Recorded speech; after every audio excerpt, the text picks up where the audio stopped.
ಓಂ ಸದ್ಗುರು ಶ್ರೀ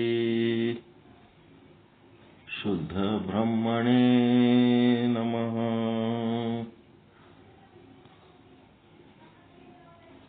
ಸಮಸ್ತ ಶುದ್ಧ ಬ್ರಹ್ಮ ಸ್ವರೂಪರಲ್ಲಿ ಅನಂತ ಅನಂತ ಪ್ರಣಾಮಗಳು.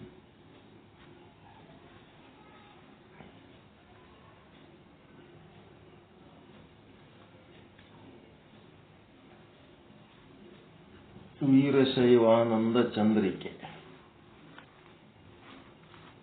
ಇದು ಒಂದು ಗ್ರಂಥ. ಇದು ಸಂಸ್ಕೃತದಲ್ಲಿ ರಚಿಸಿದ್ದು. ಮರಿತೋಂಟದಾರ್ಯರು ಅಂತ ಬರೆದಾರೆ.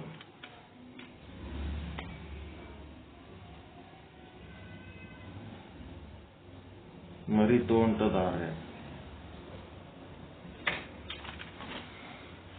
ಸಂಸ್ಕೃತದಲ್ಲಿ ಬರೆದರ ವೀರಶೈವ ಆನಂದ ಚಂದ್ರಿಕೆ ಅಂತ. ಆದರೆ ಅದು ಪ್ರಿಂಟ್ ಮಾಡಿ ಪ್ರಕಟ ಆಗಿಲ್ಲ. ಅದನ್ನು ಸಂಶೋಧನೆ ಮಾಡಿ ನಮ್ಮ ಕೈಗೆ ತಂದು ಕೊಟ್ಟವರು ಡಾಕ್ಟರ್ ಬಿ.ಪಿ. ಷಡಕ್ಷರಿ ಅವರು.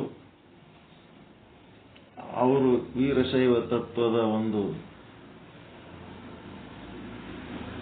ಸಮಗ್ರ ಪರಿಚಯ ಈ ಒಂದು ಗ್ರಂಥದಲ್ಲಿ ಆದ. ಇದರೊಳಗೆ ಪ್ರತಿಯೊಬ್ಬ ವೀರಶೈವರಾಗಿರ್ಬೋದು, ಲಿಂಗವಂತರಾಗಿರ್ಬೋದು, ಈ ಒಂದು ಮನುಷ್ಯ ಜನ್ಮ ಸಾರ್ಥಕ ಮಾಡ್ಕೊಳ್ಳಕ್ಕ ಮೋಕ್ಷ ಪಡ್ಕೋಬೇಕಂತ ಯಾರು ಇಚ್ಛೆ ಉಳ್ಳವರು ಅದಾರ ಅವರೆಲ್ಲರೂ ಈ ಗ್ರಂಥವನ್ನ ಓದಬೇಕು, ಮನೆಯಾಗ ತರಿಸಿ ಇಟ್ಕೋಬೇಕು. ಫೋನ್ ನಂಬರ್ ಅದೆಲ್ಲ ಕೊಟ್ಟಿವಿ. ಈ ಮರಿತೋಂಟದಾರ್ಯರು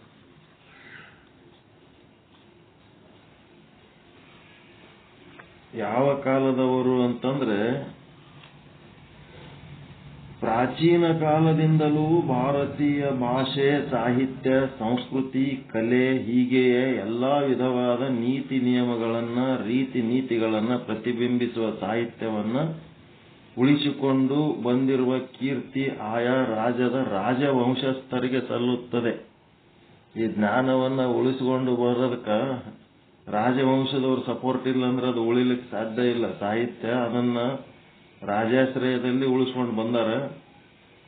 ಅದರಲ್ಲೂ ಸಾಹಿತ್ಯ ಮತ್ತು ಸಂಸ್ಕೃತಿಗೆ ಕರ್ನಾಟಕದ ರಾಜವಂಶಸ್ಥರ ಕೊಡುಗೆ ಅವಿಸ್ಮರಣೀಯ. ಕರ್ನಾಟಕವನ್ನು ಆಳಿದ ಗಂಗರು, ರಾಷ್ಟ್ರಕೂಟರು, ಚಾಳುಕ್ಯರು, ಹೊಯ್ಸಳರು, ವಿಜಯನಗರ, ಮೈಸೂರು ಹಾಗೂ ಕೆಳದಿ ಮುಂತಾದ ಅರಸರ ಕಾಲದಲ್ಲಿ ನಮ್ಮ ಸಾಹಿತ್ಯ ಇಮ್ಮಡಿಯಾಗಿ ಬೆಳೆದು ಸಾಹಿತ್ಯಾತ್ಮಕವಾಗಿ ನೂರಾರು ಮೌಲಿಕ ಕೃತಿಗಳನ್ನು ಪ್ರಕಟಗೊಂಡಿದ್ದು ನಾವು ನೋಡಬಹುದಾಗಿದೆ. ವಿಜಯನಗರದ ಪತನದ ನಂತರ ಬಹುದೊಡ್ಡ ರಾಜ್ಯವಾಗಿ ನಾಡಿಗೆ ವಿಶೇಷ ಕೊಡುಗೆಯನ್ನು ನೀಡಿದ ಕೆಳದಿ ರಾಜಮನೆತನವು ಕರ್ನಾಟಕದ ರಾಜಮನೆತನಗಳಲ್ಲಿ ಪ್ರಮುಖವಾದ ಸ್ಥಾನವನ್ನು ಪಡೆದುಕೊಂಡಿದೆ. ವಿಜಯನಗರದ ನಂತರ ಬಂದದ್ದು ಕೆಳದಿ. ಅದರಲ್ಲೂ ಕೆಳದಿ ಅರಸರು ತಮ್ಮ ಸ್ವತಃ ವಿದ್ವಾಂಸರಾಗಿರುವುದರ ಜೊತೆಗೆ ನೂರಾರು ಕವಿಗಳು ಹಾಗೂ ಸಾವಿರಾರು ವಿದ್ವಾಂಸರುಗಳಿಗೆ ಆಶ್ರಯ ನೀಡಿ ಪೋಷಿಸಿರುವುದು ಇಂದಿನ ಜನಮಾನಸದಲ್ಲಿ ಅಚ್ಚೊತ್ತಿದಂತಿದೆ. ಕೆಳದಿಯ ಅರಸರು ಸ್ವತಃ ತಾವೇ ವಿದ್ವಾಂಸರಿದ್ರಂತೆ, ತಾವೇ ಬ್ರಹ್ಮಜ್ಞಾನಿಗಳಿದ್ರು. ಜನಕ ಮಹಾರಾಜ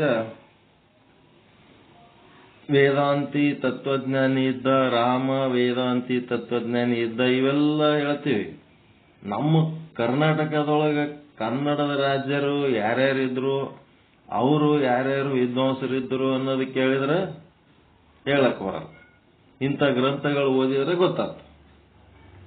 ಕೆಳದಿ ಅರಸರ ಕಾಲದಲ್ಲಿ ರಚಿತವಾದಂತಹ ಕೃತಿಗಳಲ್ಲಿ ಕೆಳದಿಯ ಬಸವ ಭೂಪಾಲನ ಶಿವತತ್ವ ರತ್ನಾಕರ, ಶ್ರೀ ಮೌನಪ್ಪ ಪಂಡಿತನ ವೀರಶೈವಾಚಾರ ಕೌಸ್ತುಭ, ಗಂಗಾದೇವಿಯ ಕೆಳದಿ ರಾಜ್ಯ ಅಭ್ಯುದಯ, ಲಿಂಗಣ್ಣ ಕವಿಯ ಕೆಳದಿಯ ನೃಪ ವಿಜಯಂ ಷಡಕ್ಷರ ಮಂತ್ರಿಯ ವೀರಶೈವ ಧರ್ಮ ಶಿರೋಮಣಿ ಪ್ರಸ್ತುತ ನನ್ನ ಸಂಶೋಧನೆ ಅಂತಂದ್ರೆ ಯಾರ್ದು ಡಾಕ್ಟರ್ ಬಿ.ಪಿ. ಷಡಕ್ಷರಿ ಗುರುಗಳು, ಮೈಸೂರು ಯೂನಿವರ್ಸಿಟಿ ಸಂಸ್ಕೃತ ಪ್ರೊಫೆಸರ್. ಇವರು ಪ್ರಸ್ತುತ ನಂದು ಅಂತ ಹೇಳಕತ್ತಾರ ಷಡಕ್ಷರಿ ಅವರು.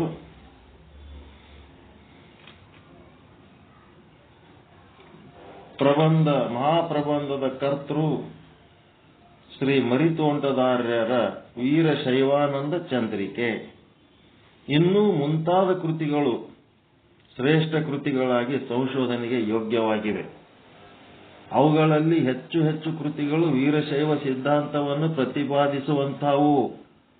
ಆ ಕಾಲದಲ್ಲಿ ವೀರಶೈವ ಸಾಹಿತ್ಯವು ವಿಶಾಲವೂ ವೈವಿಧ್ಯಮಯವೂ ಆಗಿ ಬೆಳೆದಿರುವುದಕ್ಕೆ ಈ ಕೃತಿಗಳೇ ಸಾಕ್ಷಿಯಾಗಿವೆ. ಕೆಳದಿ ಅರಸರು ಸರ್ವಧರ್ಮ ಸಮನ್ವಯಿಗಳಾಗಿದ್ದರೂ ವಿಶೇಷವಾಗಿ ವೀರಶೈವ ಸಾಹಿತ್ಯಕ್ಕೆ ಹೆಚ್ಚು ಪ್ರೋತ್ಸಾಹ ನೀಡಿರುವುದನ್ನು ಕಾಣಬಹುದಾಗಿದೆ.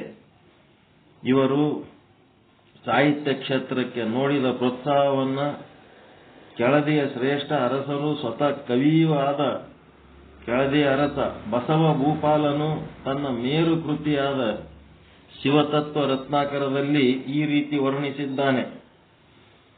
ಕೆಳದಿ ಅರಸರು ವೈದಿಕ ಸಾಹಿತ್ಯ, ಧರ್ಮಶಾಸ್ತ್ರ, ಐತಿಹಾಸಿಕ ಕಾವ್ಯ, ಚಂಪು ಕಾವ್ಯ ಅಂದ್ರೆ ಅದಕ್ಕಂತಾರ್ರಿ.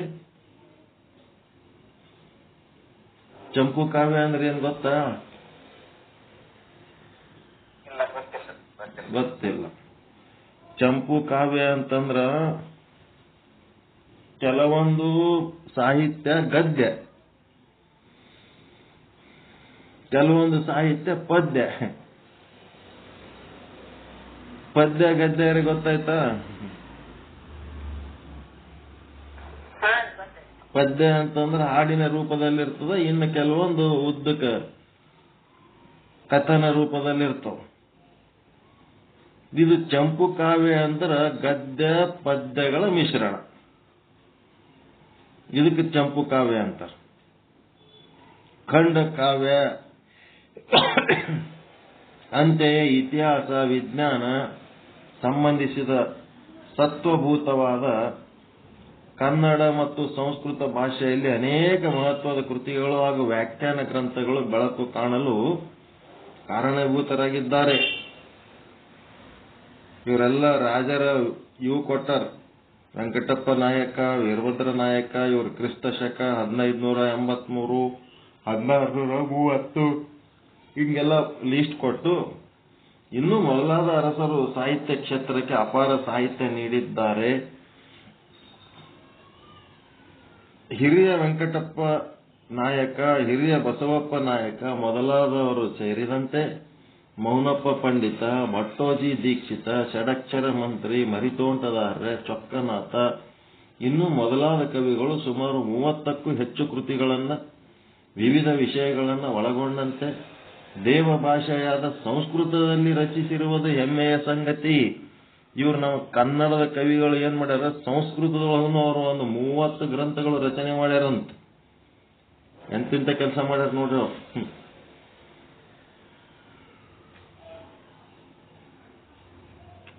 ಕರ್ನಾಟಕದ ಅನೇಕ ರಾಜಮನೆತನಗಳು ಸೇರಿದಂತೆ ವಿಜಯನಗರ ಸಾಮ್ರಾಜ್ಯವು ವಿದ್ಯಾದೀಪವನ್ನು ಹೊತ್ತಿಸಿ ಕಲೆ ಮತ್ತು ಸಾಹಿತ್ಯ ಸಂಸ್ಕೃತಿಯಲ್ಲಿ ಉಜ್ವಲ ಪ್ರಕಾಶತೆಯನ್ನು ಬೀರಿದೆ. ನಂತರ ಅದೇ ಸಂಪ್ರದಾಯದಲ್ಲಿ ಮುಂದುವರಿದು ಪ್ರಬುದ್ಧಮಾನಕ್ಕೆ ಬಂದ ರಾಜ್ಯಗಳಲ್ಲಿ ಕೆಳದಿ ರಾಜಮನೆತನವು ಉನ್ನತ ಸ್ಥಾನವನ್ನು ಪಡೆದಿದೆ. ಇದೆಲ್ಲ ಜನರಲ್ಲಿ ಹೇಳಿ, ಈಗ ಮರಿತೋಂಟದಾರ್ಯರ ದೇಶ ಮತ್ತು ಕಾಲ. ಪ್ರಾಚೀನ ಭಾರತದ ಕವಿಗಳ ಜನನ, ದೇಶ, ಕಾಲಾದಿಗಳ ಬಗ್ಗೆ, ಅದರಲ್ಲೂ ವಿಶೇಷವಾಗಿ ಸಂಸ್ಕೃತ ಕವಿಗಳ ಜೀವನ ಚರಿತ್ರೆ, ಅವರ ಜೀವಿತ ಕಾಲ, ಕೃತಿಗಳು, ಅವುಗಳ ವಿಷಯವಾಗಿ ನಿರ್ದಿಷ್ಟವಾಗಿ ಇದಮಿತ್ತಂ, ಇದು ಹೀಗೆ ಎಂದು ಹೇಳಲು ಕಷ್ಟ ಸಾಧ್ಯ. ದೊಡ್ಡ ದೊಡ್ಡ ಸಂಸ್ಕೃತ ಪಂಡಿತರು ಇವರೆಲ್ಲ ಅದರಲ್ಲಿ ನೋಡ್ರಿ, ನಿಶ್ಚಲ್ ದಾಸರದು ಎಲ್ಲಿ ಅದಕ್ಕೆ ಹಿಸ್ಟ್ರಿ ಏನ್ ಜಾಸ್ತಿ ಇಲ್ಲೇ ಇಲ್ಲ. ದೊಡ್ಡ ದೊಡ್ಡವ್ರು ಏನದಾರ ಅವ್ರ ಹಿಸ್ಟ್ರಿನೇ ಇಲ್ಲ. ಅದಕ್ಕೆ ಬಹಳ ಕಷ್ಟಪಟ್ಟು ಈ ಬಸವಣ್ಣವ್ರದ್ದು ಏನ್ ಹಿಸ್ಟ್ರಿ, ವಚನಗಳು ಓದ್ಕೊಂಡ್ಕೆ ಇವ್ರು ಹಿಸ್ಟ್ರಿ ಮಾಡ್ಯಾರ. ಅವ್ರ ಕತೆ ಯಾರು ಬರೆದಿಲ್ಲ, ಎಲ್ಲಿ ಇಲ್ಲವು, ವಚನಗಳ ಮೇಲೆ ಆಧರಿಸಿದ ಕತೆ ಮಾಡ್ಯಾರ ಅಷ್ಟೇ. ಹೀಗಾಗಿ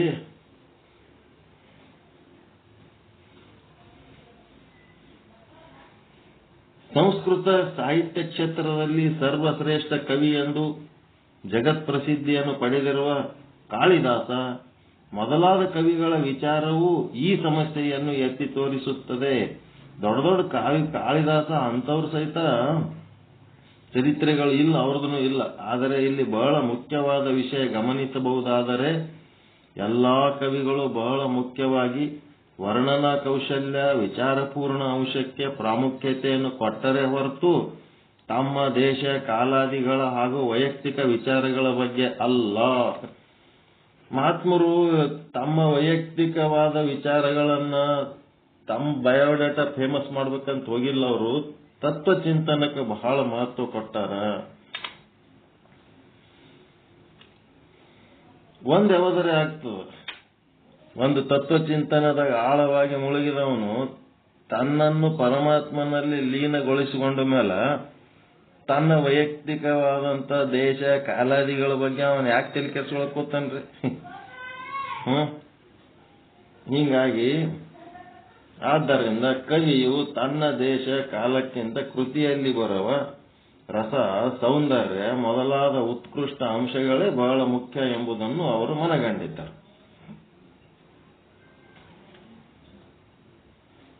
ದೇಶ ಕಾಲಕ್ಕಿಂತ ಕೃತಿಯಲ್ಲಿ ಬರುವ ರಸ ಸೌಂದರ್ಯನೇ ಶ್ರೇಷ್ಠ. ಅರ್ಥ ಆಗಕತ್ತದ ಅವ್ರು ಹೇಳೋದು, ಅವ್ರ ಉದ್ದೇಶ, ಮಹಾತ್ಮರ ಉದ್ದೇಶ. ನನ್ನ ಹೆಸರು ಬರಲಿ, ನಮ್ಮ ಊರು ಫೇಮಸ್ ಆಗಲಿ, ಇದು ಆಗ್ಬೇಕಾ ಏನು ತತ್ವಚಿಂತನ ಫೇಮಸ್ ಆಗ್ಬೇಕಾ? ಈಗ ಪೀತಾಂಬರ್ಜಿ ನಿಶ್ಚಲ್ ದಾಸ್ಜಿ ಅವರ ಕೃತಿಗಳು ಫಸ್ಟ್ ಇಂದ ಲಾಸ್ಟ್ ಇನ್ ತನಕ ಎಲ್ಲರೂ ನೋಡ್ರಿ, ಅವ್ರ ಊರು ಬರ್ದಿಲ್ಲ, ಅವ್ರ ಹೆಸರು ಬರ್ದಿಲ್ಲ. ಅದು ಯಾರ ಬುಕ್ ಹತ್ತೈತ ಗೊತ್ತಾಗಂಗಿಲ್ಲ, ಹಂಗದವು ತತ್ವಚಿಂತನಗಳು. ಅದಕ್ಕೆ ಸಂಸ್ಕೃತ ಸಾಹಿತ್ಯದಲ್ಲಿ ಸರ್ವಶ್ರೇಷ್ಠತೆಯನ್ನು ಹೊಂದಿರುವ ಹಾಗೂ ಗದ್ಯ ಸಾಹಿತ್ಯದಲ್ಲಿ ಗೌರಿ ಶಿಖರದಂತೆ ಇರುವ ಸ್ಥಾನೇಶ್ವರದ ರಾಜನಾದ ಹರ್ಷವರ್ಧನನ ಆಸ್ಥಾನ ಕವಿಯಾದ ಬಾಣಭಟ್ಟ ಮೊದಲಾದ ಕವಿಗಳ ಕಾಲ ನಿರ್ಣಯವನ್ನು ಐತಿಹಾಸಿಕ ದಾಖಲೆ ಹಾಗೂ ಕೃತಿಗಳು ನಿರ್ಣಯಿಸುತ್ತವೆ. ಕೆಲವು ಕವಿಗಳು ತಮ್ಮ ಕೃತಿಗಳ ಆರಂಭದಲ್ಲಿ ದೇಶ, ಕಾಲ, ವೃತ್ತಾಂತವನ್ನು ಉಲ್ಲೇಖಿಸುತ್ತಾರೆ. ಕೆಲವು ಕವಿಗಳು ಹೆಸರು ಮಾತ್ರ ಉಲ್ಲೇಖಿಸುತ್ತಾರೆ. ಈ ರೀತಿ ಇದ್ದದ್ದಕ್ಕ ಅಲ್ಲಿ ಸ್ವಲ್ಪ ಏನಾರ ಸಿಗ್ತದ. ತಮ್ಮ ಜೀವನ ವೃತ್ತಾಂತವನ್ನ, ದೇಶ ಕಾಲಾದಿಗಳ ಬಗ್ಗೆ ಸುಸ್ಪಷ್ಟವಾಗಿ ಹೇಳಿಕೊಂಡಿರದವರ ಸಾಲಿನಲ್ಲಿ ಹೇಳಿಕೊಂಡವ್ರದ್ದು ಸಾಲು ಅದ. ಇವ್ರು ಹೇಳ್ಕೊಳ್ಳಾರ್ದವ್ರು ಯಾರು ಅಂತಂದ್ರ ವೀರಶೈವಾನಂದ ಚಂದ್ರಿಕೆಯ ಕರ್ತೃ ಮರಿತು ಹೊಂಟದಾರರು ಒಬ್ಬರು. ಇವರ ಕೃತಿ ಪ್ರತಿಯೊಂದು ಪ್ರಕರಣದ ಕೊನೆಯಲ್ಲಿ ಕವಿಯ ವಿಷಯವನ್ನು ತಿಳಿಸುವ ಅಂಶವನ್ನು ಕಾಣಬಹುದು. ಈ ರೀತಿಯಾಗಿ ಪ್ರಾಚೀನ ಕಾಲದಿಂದಲೂ ದಿವ್ಯ ಪರಂಪರೆಯ ನಿರಂಜನ ಜಂಗಮ ಸ್ವರೂಪದ ಅಪರಾವತಾರಿಯಾದ ತೋಂಟದ ಸಿದ್ದೇಶ್ವರರು ಯಡಿಯೂರ ಸಿದ್ದೇಶಲಿಂಗೇಶ್ವರರ ವರಪ್ರಸಾದದಿಂದ ಜನಿಸಿದವರು. ಎಲ್ಲ ಶಾಸ್ತ್ರಾಗಮಗಳನ್ನ ಬಲ್ಲವರು. ಏಕೋತ್ತರ ಶತಸ್ಥಲ ಭಿನ್ನದಲ್ಲಿ ಭಿನ್ನವಾದ ಅಥವಾ ಉಪವಿಭಾಗವಾದ ಶತಸ್ಥಲ ತತ್ವವನ್ನು ಕರಗತ ಮಾಡಿಕೊಂಡವರು. ವೀರಶೈವ ತತ್ವವನ್ನು ಸಂಪೂರ್ಣ ಬಲ್ಲವರು. ಆಚಾರ್ಯವರ್ಯರು ಆದ ಮರಿತೋಂಟದಾರ್ಯರು ರಚಿಸಿರುವ ಪಶ್ಚಿಮ ಸಮುದ್ರಾಧಿಪತಿಯಾದ ವಿಶುದ್ಧ ವೈದಿಕ ಅದ್ವೈತ ಸಿದ್ಧಾಂತ ಪ್ರತಿಷ್ಠಾಪನಾಚಾರ್ಯನಾದ ಕೆಳದಿಯ ಸದಾಶಿವ ನಾಯಕ ವಂಶೋದ್ಧಾರಕನಾದ ಪೂರ್ಣಚಂದ್ರ ತೇಜಸ್ವಿಯಾದ ಏನಿದೆ ಏಟುದ್ದದ ಇದು ಸಾಮ್ರಾಜ್ಯಾಧಿಪತಿಯಾದ ವೀರಭದ್ರ ನಾಯಕನ ಪತ್ನಿಯಾದ ಮಲ್ಲಮಾಂಬೆಯ ಗರ್ಭದಲ್ಲಿ ಜನಿಸಿದ ಬಸವಪ್ಪ ನಾಯಕನಿಗೆ ಉಪದೇಶಿಸಿದ ವೀರಶೈವಾನಂದ ಚಂದ್ರಿಕೆ ಇದೇನ್ ಮಾಡ್ಯಾರ, ಅಲ್ಲಿ ಬಸವಪ್ಪ ನಾಯಕ ಅಂತ ಒಬ್ಬ ರಾಜಗ ಇದು ಉಪದೇಶ ಮಾಡಿದ್ದಿದೆ. ಇದರ ಕ್ರಿಯಾಕಾಂಡ, ಭೂಪಾಲ ವಂಶಾವಳಿಗೆ ಸಂಗತಿ ನಿರೂಪಣೆ, ಪ್ರಥಮ ಪ್ರಕರಣ, ಮೇಲ್ಕಂಡಂತೆ ವೀರಶೈವಾನಂದ ಚಂದ್ರಿಕೆಯ ಪ್ರಕರಣದ ಕೊನೆಯಲ್ಲಿ ಉಲ್ಲೇಖವಾಗಿರುವ ಮರಿತೋಂಟದಾರರು ತೋಂಟದ ಸಿದ್ಧಲಿಂಗೇಶ್ವರರ ಆರಾಧಕರು. ಮರಿತೋಂಟದಾರ ಇದೇನ್ ಬರ್ದಾರ, ಅವರು ತೋಂಟದ ಸಿದ್ಧಲಿಂಗೇಶ್ವರರ ಆರಾಧಕರು, ಪರಮ ಭಕ್ತರು, ವೀರಶೈವ ಶಟಸ್ಥಲ ಸಿದ್ಧಾಂತ ಜ್ಞಾನಿ, ಜಂಗಮ ಸ್ವರೂಪಿ ಆಗಿದ್ದರೆಂಬುದು ಸಂಶಯವಿಲ್ಲ. ಹಾಗೂ ಮರಿತೋಂಟದಾರರು ಕೆಳದಿಯ ಬಸವಪ್ಪ ನಾಯಕನ ಕಾಲದಲ್ಲಿಯೇ ವೀರಶೈವಾನಂದ ಚಂದ್ರಿಕೆಯನ್ನು ರಚಿಸಿ ಅರಸನಿಗೆ ಉಪದೇಶವನ್ನು ನೀಡಿದರು. ಈ ಕೃತಿಯಲ್ಲಿ ಸುಸ್ಪಷ್ಟವಾಗಿ ಕಂಡು ಬರುವುದರಿಂದ ಮರಿತೋಂಟದಾರರ ಕಾಲವನ್ನು ಬಸವಪ್ಪ ನಾಯಕನ ಕಾಲವೆಂದು ನಾವು ಖಚಿತವಾಗಿ ನಿರ್ಧರಿಸಬಹುದು. ಇವ್ರು ಏನ್ ಮಾಡ್ಲಕತ್ತಾರ, ಸಂಶೋಧನೆ ಮಾಡ್ಲಕತ್ತಾರ ಇವ್ರು ಯಾವ ಕಾಲದವರು ಅಂತ. ಅದ್ರೊಳಗೆ ಇವ್ರು ಬಸವಪ್ಪ ನಾಯಕರಿಗೆ ಇವರು ಉಪದೇಶ ಮಾಡ್ಯಾರ ಅಂತಂದ್ರೆ ಇವ್ರು ಅವ್ರ ಕಾಲದವರು ಅಂತ ಗೊತ್ತಾಗ್ಲಿಕತ್ತ. ಈ ವೀರಶೈವಾನಂದ ಚಂದ್ರಿಕೆ ಅಪ್ರಕಟಿತ ಹಸ್ತಪ್ರತಿಯಾದ ಕ್ರಿಯಾಕಾಂಡದಲ್ಲಿ ಉಲ್ಲೇಖವಾಗಿರುವುದರಿಂದ ಡಂಬಳದ ಜಗದ್ಗುರುಗಳು ಮರಿತೋಂಟದಾರರಿಂದ ಉಪದೇಶವನ್ನು ಪಡೆ ಎಂದು ಕೆಳದಿಯ ಅರಸನಾದ ಬಸವಪ್ಪ ನಾಯಕನಿಗೆ ತಿಳಿಸಿದರು ಎಂಬ ಅಂಶ ಕಂಡು ಬರುವುದರಿಂದ ಇವರ ಕಾಲವನ್ನು ಬಸವಪ್ಪ ನಾಯಕನ ಕಾಲವೆನ್ನಬಹುದು. ಮೇಲಿನ ಶ್ಲೋಕದಿಂದ ಮರಿತೋಂಟದಾರರ ವೀರಶೈವಾನಂದ ಚಂದ್ರಿಕೆಯನ್ನು ಕೆಳದಿ ಆಸ್ಥಾನದಲ್ಲಿ ರಚಿಸಿ ಬಸವ ಭೂಪಾಲನಿಗೆ ಇದೆಲ್ಲ ಕಥೆ ಏನು ಅಂತಂದ್ರ ಎಲ್ಲಿಗೆ ಬಂತಿದು ಅಂತಂದ್ರ 1739 ಇಸ್ವಿ ಬಸವ ಭೂಪಾಲನ ಕಾಲದು. 1739 1755 ಅಂತ ಇವ್ರ ಪೀರಿಯಡ್. 1739 1755 ಎಂದು ನಿರ್ಧರಿಸಬಹುದು. 39 40 ಒಂದು 15 ವರ್ಷ.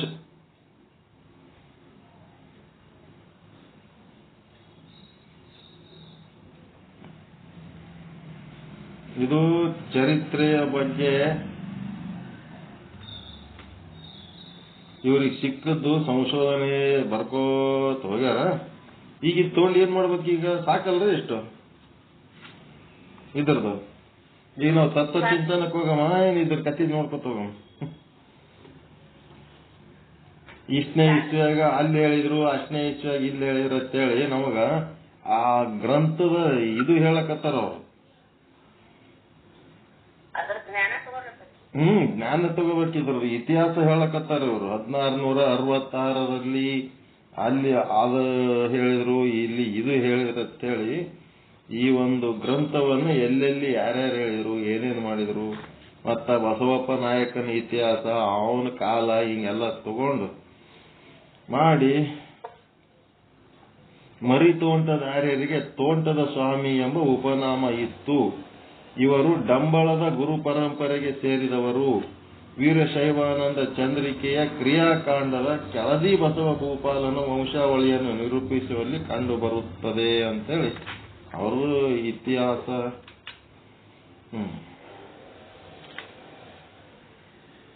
ಮರಿತೋಂಟದಾರ್ಯರ ಏನ್ರಿ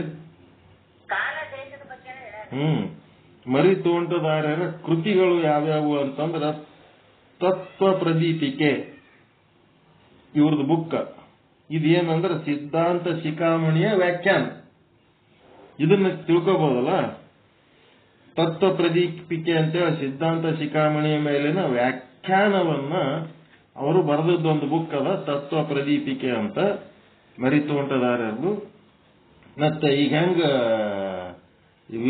ವಿಚಾರ ಚಂದ್ರೋದಯ ವಿಶೇಷಾರ್ಥ ಚಂದ್ರಿಕೆ ಅಂತದಲ್ರಿ, ಆ ಟೈಪ್ ಇದು. ಸಿದ್ಧಾಂತ ಶಿಖಾಮಣಿಯ ವಿಶೇಷಾರ್ಥ ಚಂದ್ರಿಕೆ ಇದ್ದಂಗ ಇದು ಮರಿತೋಂಟದಾರ್ಯರು ಬರ್ದಾರ. ವೀರಶೈವಾನಂದ ಚಂದ್ರಿಕೆ ಅನ್ನೋದು 2 ಬರ್ದಾರ. ಈ 2 ಕೃತಿಗಳು ಮಾತ್ರ ಮರಿತೋಂಟದಾರ್ಯರಿಂದ ರಚಿತವಾದವು. ಕೆಲವು ವಿದ್ವಾಂಸರು ವೀರಶೈವ ಪ್ರದೀಪಿಕೆ, ಕೈವಲ್ಯಸಾರ, ಶಟಸ್ಥಲ ಕೌಮುದಿ, ಶ್ರೀ ಸಿದ್ದೇಶ್ವರ ಪುರಾಣ ಹಾಗೂ ಅನೇಕ ಕೃತಿಗಳನ್ನು ಮರಿತೋಂಟದಾರರು ರಚಿಸಿದ್ದಾರೆ ಎಂಬ ಅಭಿಪ್ರಾಯವನ್ನು ವ್ಯಕ್ತಪಡಿಸಿದ್ದಾರೆ. ಬೇರೆ ಬೇರೆಯವರು ಅವರು ಏನೇನು ಅವರೇ ಬರ್ದಾರೆ ಇವರೇ ಬರ್ದಾರ ಅವೊಂದಿಷ್ಟು ಚರ್ಚೆಗಳಲ್ಲವ. ಈಗ ನಮಗೆ ಇಲ್ಲಿ ಬೇಕಾಗಿರೋದೇನು?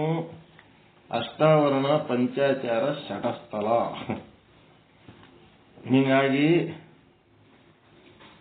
ಅಷ್ಟಾವರಣಕ್ಕೆ ಸಂಬಂಧಪಟ್ಟಂತೆ ಗುರು ಅನ್ನೋದ್ರ ಬಗ್ಗೆ ಏನ್ ಮಾಡ್ಲಕತ್ತೀವಿ? ಹೋದ ವಾರ ಗುರು ಅನ್ನೋದ್ರ ಬಗ್ಗೆ ಚರ್ಚೆ ಮಾಡ್ತಾ ಇದ್ದೆವು. ಗುರು ಅಂದ್ರೆ ಅನನುಭವಿಯಾದ ನವಶಿಷ್ಯನನ್ನು ವೀರಶೈವದ ಮಡಿಲೊಳಗೆ ಸೇರಿಸಿಕೊಳ್ಳಲು ವಿದ್ಯುಕ್ತ ದೀಕ್ಷೆಯನ್ನಿತ್ತು ಅವನಿಗೆ ಆಧ್ಯಾತ್ಮಿಕ ಹಾದಿಯನ್ನು ತೋರಿಸುವವನೇ ಗುರು. ವೀರಶೈವರಲ್ಲಿ ಗುರುವಿಗೆ ಹೆಚ್ಚಿನ ಪೂಜ್ಯತೆ ಸ್ಥಾನವಿದೆ. ಭೌತ ದೇಹದ ಜನನಕ್ಕೆ ತಂದೆ ತಾಯಿಗಳ ಕಾರಣ ಆದರೆ ಮಂತ್ರ ಶರೀರಕ್ಕೆ ಆಧ್ಯಾತ್ಮ ಜೀವನ ನಡೆಸಲು ಗುರು ಬಹಳ ಮುಖ್ಯ. ತಂದೆ ತಾಯಿ ಅಷ್ಟೇ ಗುರು ಮುಖ್ಯ. ಆತ್ಮವು ಪರಮಾತ್ಮನಲ್ಲಿ ಐಕ್ಯವಾಗಲು ಬೇಕಾಗುವ ಹಾದಿಯನ್ನು ಶ್ರೀ ಗುರುವೇ ತೋರಿಸುವನಾಗಿದ್ದರಿಂದ ಪರಶಿವನಿಗಿಂತಲೂ ಗುರುವು ಶ್ರೇಷ್ಠನಾಗಿದ್ದಾನೆ. ಸಮಾಜದಲ್ಲಿ ಗುರು ಪೂಜ್ಯ ವ್ಯಕ್ತಿ. ಗುರು ಶಬ್ದಕ್ಕೆ ಆಚಾರ್ಯ, ದೇಶಿಕ, ಆರಾಧ್ಯ, ಶಿಕ್ಷಕ, ಉಪನ್ಯಾಸಕ ಎಂಬ ಪರ್ಯಾಯ ನಾಮಗಳು. ಅಷ್ಟಾವರಣಗಳಲ್ಲಿ ಗುರುವಿಗೆ ಪ್ರಥಮ ಸ್ಥಾನ.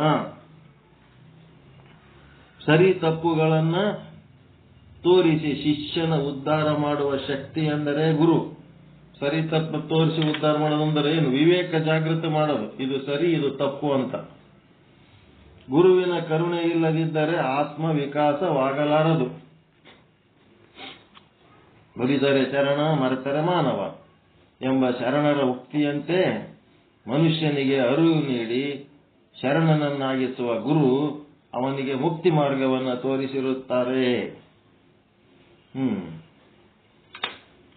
ನ ಗುರುರೋರಧಿಕಂ ನಾಸ್ತಿ ತತ್ವಂ ಗುರೋ ಪರಂ ಅಂತಂದ್ರೆ ಇದು ಆಗಮ ವಾಕ್ಯ. ಗುರುವಿನ ಹಿರಿಮೆಯನ್ನ ಸಾರುತ್ತದೆ.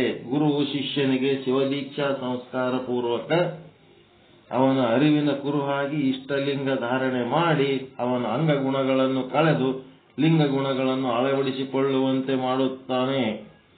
ಗುರುವು ತ್ರಿಕರಣಗಳಲ್ಲಿ ಮಲತ್ರಯಗಳನ್ನು ತೊಳೆದು ತಿಳಿಜಲ ಎನ್ನುತ್ತಾನೆ. ಮಲತ್ರಯ ತೊಳೆಯುವ ತಿಳಿಜಲ ನೀರು. ಶಿಷ್ಯನ ಮಲತ್ರಯಗಳು ಅಂತಂದ್ರೆ ಆಣವ ಮಲ, ಮಾಯಾಮಲ, ಕಾರ್ಮಿಕ ಮಲ. ಅವುಗಳನ್ನ ತೊಳೆಯುವ ಸ್ವಚ್ಛವಾದ ಜಲ ಇದ್ದಂಗ ಗುರು ಅಂತ. ಹುಟ್ಟಿನಿಂದ ಸಾಯುವವರೆಗೆ ಮನುಷ್ಯನಿಗೆ ಗುರುವಿನ ಅಗತ್ಯವಿದ್ದೇ ಇರುತ್ತದೆ.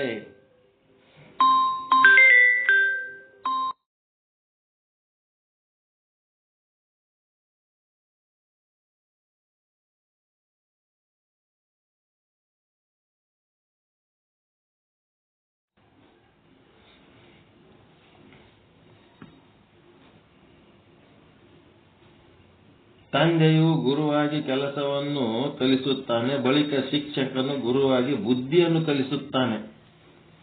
ಮಾಡ್ಕೊಂಡು ತಿನ್ಲಕ್ಕ ಒಂದು ಕೆಲಸ ತಂದೆ ಕಲಿಸಿದ್ರ ಗುರು ಆದವನು ವಿದ್ಯೆ ಕಲಿಸ್ತಾನೆ, ಶಿಕ್ಷಣ ಕೊಡ್ತಾನ. ಕೊನೆಗೆ ಆಧ್ಯಾತ್ಮ ಗುರುವು ಆತ್ಮೋದ್ಧಾರ ಮಾರ್ಗವನ್ನು ಬೋಧಿಸುತ್ತಾನೆ. ತಾಯಿ ಗುರುವಾಗಿ ಮಾತು ಕಲಿಸುತ್ತಾಳೆ. ತಂದೆ ಕೆಲಸ ಕಲಿಸುತ್ತಾನೆ. ಶಿಕ್ಷಕ ಬುದ್ಧಿ ಕಲಿಸುತ್ತಾನೆ. ಆಧ್ಯಾತ್ಮ ಗುರು ಅಂತಂದ್ರೆ ಸದ್ಗುರು ಆತ್ಮೋದ್ಧಾರದ ಮಾರ್ಗವನ್ನ ತೋರುತ್ತಾನೆ. ಆದ್ದರಿಂದ ಗುರುಗಳಿಗೆ ಹೋಲಿಸಲು ತಕ್ಕ ವಸ್ತುಗಳು ಇಲ್ಲವೇ ಇಲ್ಲ. ತಾಯಿ ಫಸ್ಟ್ ಗುರು, ತಂದೆ ಸೆಕೆಂಡ್ ಗುರು, ಶಿಕ್ಷಕ ಮೂರನೇ ಗುರು, ಆತ್ಮೋದ್ಧಾರಕ್ಕೆ ಹೇಳೋನು ನಾಲ್ಕನೇ ಗುರು. ಈ ತರ 4 ಮಂದಿ ಗುರುಗಳು. ಮರಿತುಂಟದಾರರು ವಿಸ್ತೃತವಾಗಿ ವಿಮರ್ಶಿಸಿದ್ದಾರೆ ಗುರುವಿನ ವಿಚಾರವನ್ನ. ಇದು ಹೋದ ವಾರ ಹೇಳಿವಿ.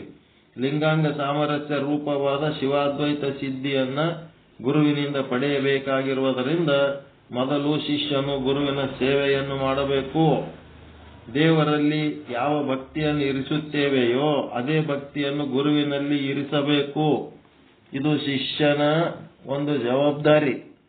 ದೇವರು ದೊಡ್ಡವನು ಗುರು ಸಣ್ಣವನು ಅನ್ನಂಗಿಲ್ಲ. ಇಲ್ಲ, ದೇವರಲ್ಲಿ ಏನ್ ಭಕ್ತಿ ಇಟ್ಟಿರ್ತೀರಿ ಅದೇ ಭಕ್ತಿ ಗುರುವಿನಲ್ಲಿ ಇಡಬೇಕು. ಗುರುವಿಗೆ ಮಹತ್ವ ಕೊಡಬೇಕಂತ ಶ್ವೇತಾಶ್ವರೋಪನಿಷತ್ತಿನಲ್ಲಿ ಹೇಳಿದ್ದಾರೆ.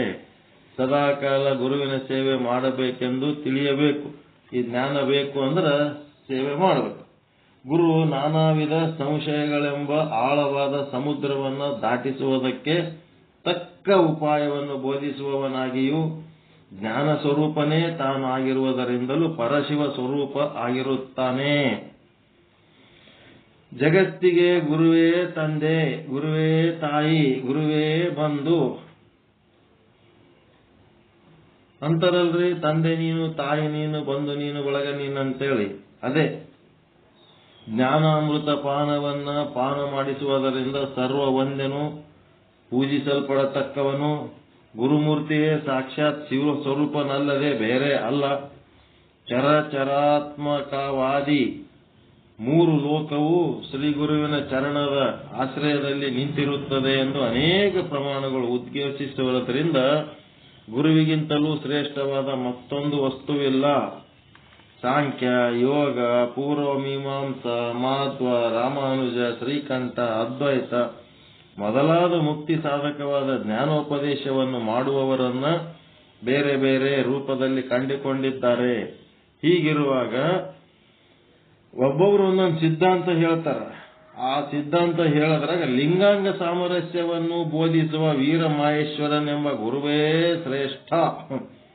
ದ್ವೈತ, ವಿಶಿಷ್ಟಾದ್ವೈತ, ಅದ್ವೈತ, ಸಾಂಖ್ಯ, ಯೋಗ, ಪೂರ್ವಮೀಮಾಂಸ ಇವೆಲ್ಲ ಓಸು ಒಂದೊಂದು ಸಿದ್ಧಾಂತ ಹೇಳ ಗುರುಗಳಿಗಿಂತ ಈ ವೀರಮಾಹೇಶ್ವರ ಅಂತಂದ್ರೇನು ಲಿಂಗಾಂಗ ಸಾಮರಸ್ಯವನ್ನು ಹೇಳುವ ಗುರುವೇ ಶ್ರೇಷ್ಠ. ಯಾಕ್ರಿ ಹಿಂಗ್ಯಾಕತ್ ಕೇಳಿದ್ರಿ? ಏನಾರ ಉತ್ತರ ಅದ ನಿಮ್ಮ ಹತ್ರ?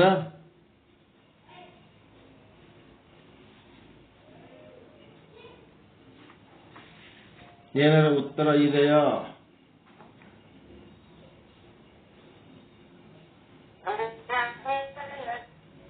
ಶಿವಾಚಾರ ಘನವೆಂಬ ಮದವಿರಲಿ ಅಂತಾರ. ಶಿವಾಚಾರನೇ ಶ್ರೇಷ್ಠ ಅನ್ನಂಥದೊಂದು ಸೊಕ್ಕಿರ್ಲಿ, ನಿಮಗ ಅಭಿಮಾನ ಇರ್ಲಿ ಅಂತ ಹೇಳ್ತಾರೆ. ಯಾಕೆ ಹಿಂಗ್ಯಾಕ? ಇದನ್ನ ಶ್ರೇಷ್ಠ ಅಂತ ಹೇಳ್ಬೇಕಾದ್ರೆ ನಿಮಗೊಂದು ಆಧಾರ ಬೇಕಲ್ಲ. ಸುಮ್ಮನೆ ಶ್ರೇಷ್ಠ ಅನ್ಕೊಂತ ಕೂತ್ರ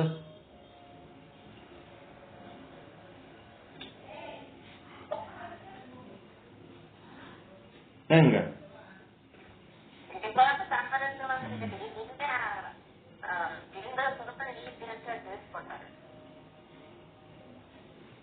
ಇಲ್ಲಿ ಅವರು ಹೇಳೋ ವಾಕ್ಯ ಏನದ ಅದೇ ವಾಕ್ಯದಾಗೆ ನೀವು ಉತ್ತರ ಕೊಡ್ಬೇಕು. ಎಲ್ಲ ಸಿದ್ಧಾಂತಗಳು ಒಬ್ಬೊಬ್ಬರು ಒಂದೊಂದು ಸಿದ್ಧಾಂತವನ್ನ ಹೇಳುವ ಗುರುಗಳದಾರ. ಆ ಎಲ್ಲ ಗುರುಗಳಿಗಿಂತ ಈ ವೀರಶೈವ ಸಿದ್ಧಾಂತ ಹೇಳುವ ಗುರುವೇ ಶ್ರೇಷ್ಠ ಅಂತ ಹೇಳ್ತಾರೆ. ಯಾಕೆ?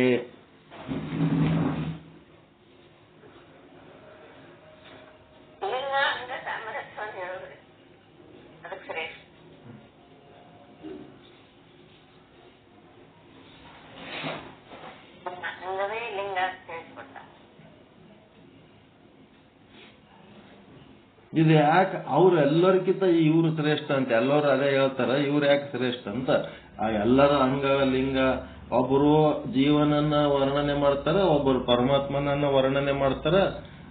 ಜೀವಾತ್ಮ ಪರಮಾತ್ಮ ಇಬ್ರು ಒಂದೇ ಅಂತೇಳಿ ಒಂದಿಸ್ ಮಂದಿ ಹೇಳ್ತಾರ. ಎಲ್ಲರೂ ಅದ್ರ ಬಗ್ಗೆನೆ ಮಾತಾಡ್ತಾರ. ನಿಮ್ಮ ಧರ್ಮನೇ ಶ್ರೇಷ್ಠ ಅಂತ ಯಾಕ ಅಂತ.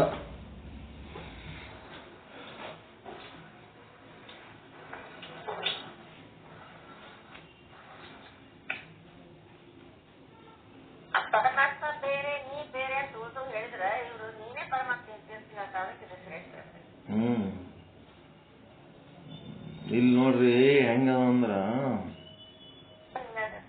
ಹೆಂಗಂತ ಸುಮ್ಮಂಗೆ ಸರ್ಕಸ್ ಮಾಡ್ಲಕತ್ತೀರಿ.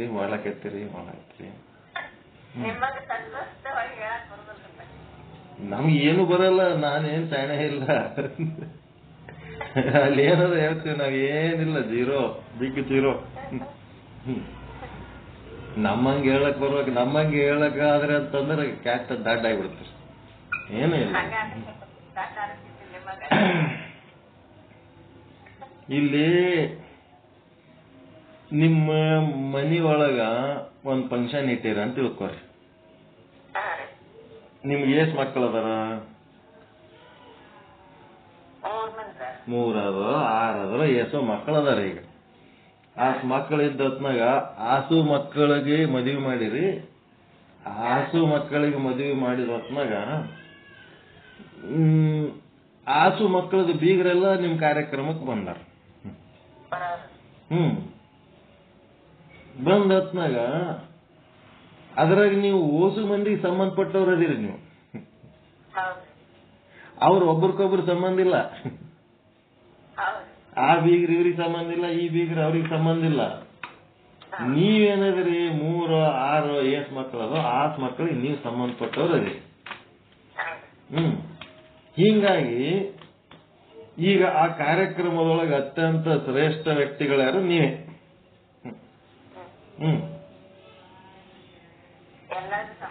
ಎಲ್ಲರಿಗೂ ಸಂಬಂಧಪಟ್ಟವ್ರು, ಎಲ್ಲರಿಗೂ ಗುರ್ತಿಡಿತೀರಿ ನೀವು.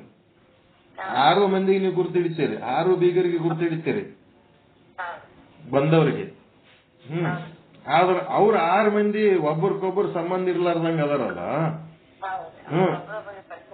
ಅವ್ರಿಗೊಬ್ರಿಗೊಬ್ರು ಪರಿಚಯ.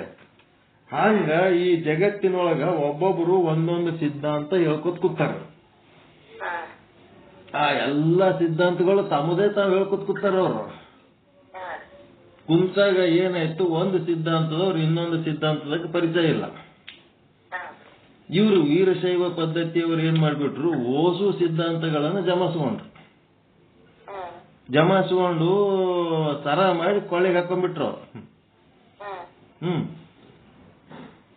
ಅದಕ್ಕ 101 ಸ್ಥಳಗಳನ್ನ ಮಾಡಿಬಿಟ್ಟಾರ ಸಿದ್ಧಾಂತ ಶಿಖಾಮಣಿ ಒಳಗ.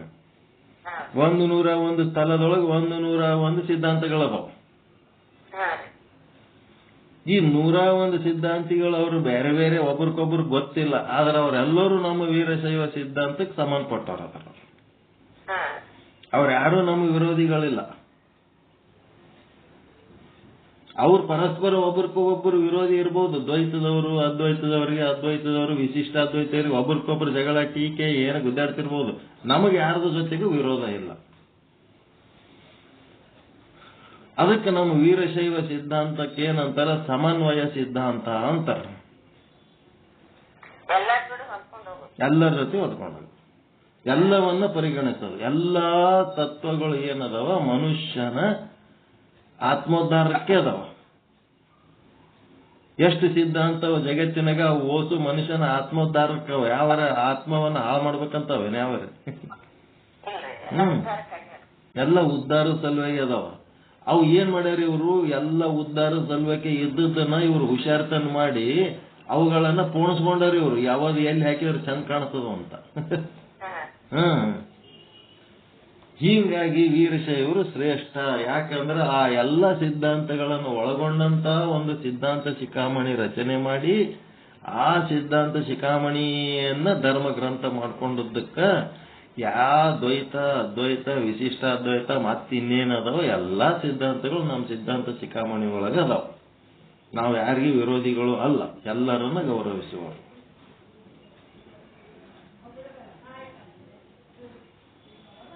ಹೆಂಗ ಶ್ರೇಷ್ಠತ್ ಗೊತ್ತಾಯ್ತರ ಇದು?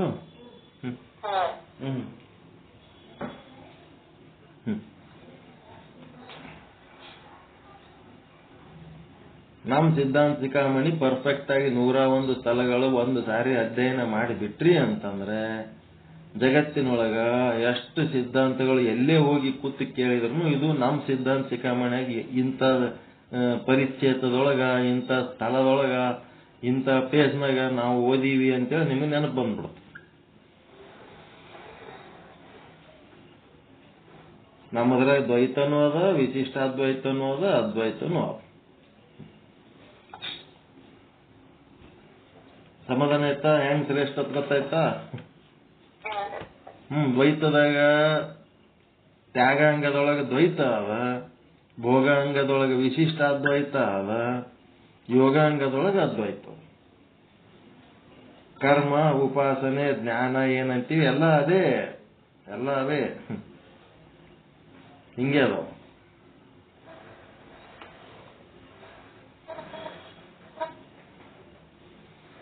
ಹೀಗಾಗಿ ವೀರ ಮಾಹೇಶ್ವರ ಎಂಬುವ ವೀರಶೈವ ಗುರುವೇ ಶ್ರೇಷ್ಠ.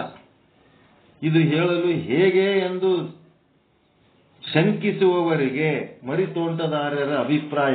ಅವರ ಅಭಿಪ್ರಾಯದ ಪ್ರಕಾರ ಇಲ್ಲಿ ಏನ್ ಹೇಳ್ತಾರ, ಲಿಂಗಾಂಗ ಸಾಮರಸ್ಯ ರೂಪವಾದ ಮುಕ್ತಿಗೆ ಅಂತ ಸಾಮರಸ್ಯ ಅನುಸಾಧನವೇ ಅಸಾಧಾರಣ ಕಾರಣವಾಗಿರುವುದರಿಂದ ಅಂತ ಶಕ್ತಿ ವಿಶಿಷ್ಟಾದ್ವೈತ ಜ್ಞಾನ ಸಿದ್ಧಿಯನ್ನು ಉಂಟು ಮಾಡುವ ವೀರಮಹೇಶ್ವರರ ಸಂಪ್ರದಾಯ ಪ್ರವರ್ತಕನಾದ ಪಿಂಡಾದಿ ಜ್ಞಾನ ಶೂನ್ಯಾಂತಗಳಾದ 101 ಸ್ಥಳಗಳೊಂದಿಗೆ ಭಕ್ತಾದಿ ಷಟಸ್ಥಳಗಳನ್ನರಿತ ಅಂಗ, ಲಿಂಗ, ಮುಖ, ಹಸ್ತ, ಶಕ್ತಿ, ಭಕ್ತಿ, ಮಂತ್ರ, ಪದಾರ್ಥಗಳೆಂಬ ಅಷ್ಟವಿಧ ಅರ್ಪಣ ರೂಪವಾದ ಮಾನಸ ಅನುಸಂಧಾನ ವಿಶೇಷಗಳನ್ನರಿತ ಶಾಂತಿ, ದಯೆ ಮುಂತಾದ ವಿಶೇಷ ಲಕ್ಷಣಗಳೊಂದೊಡಗೂಡಿದ ಗುರುವೇ ಸರ್ವೋತ್ತಮನೆನಿಸುತ್ತಾನೆ.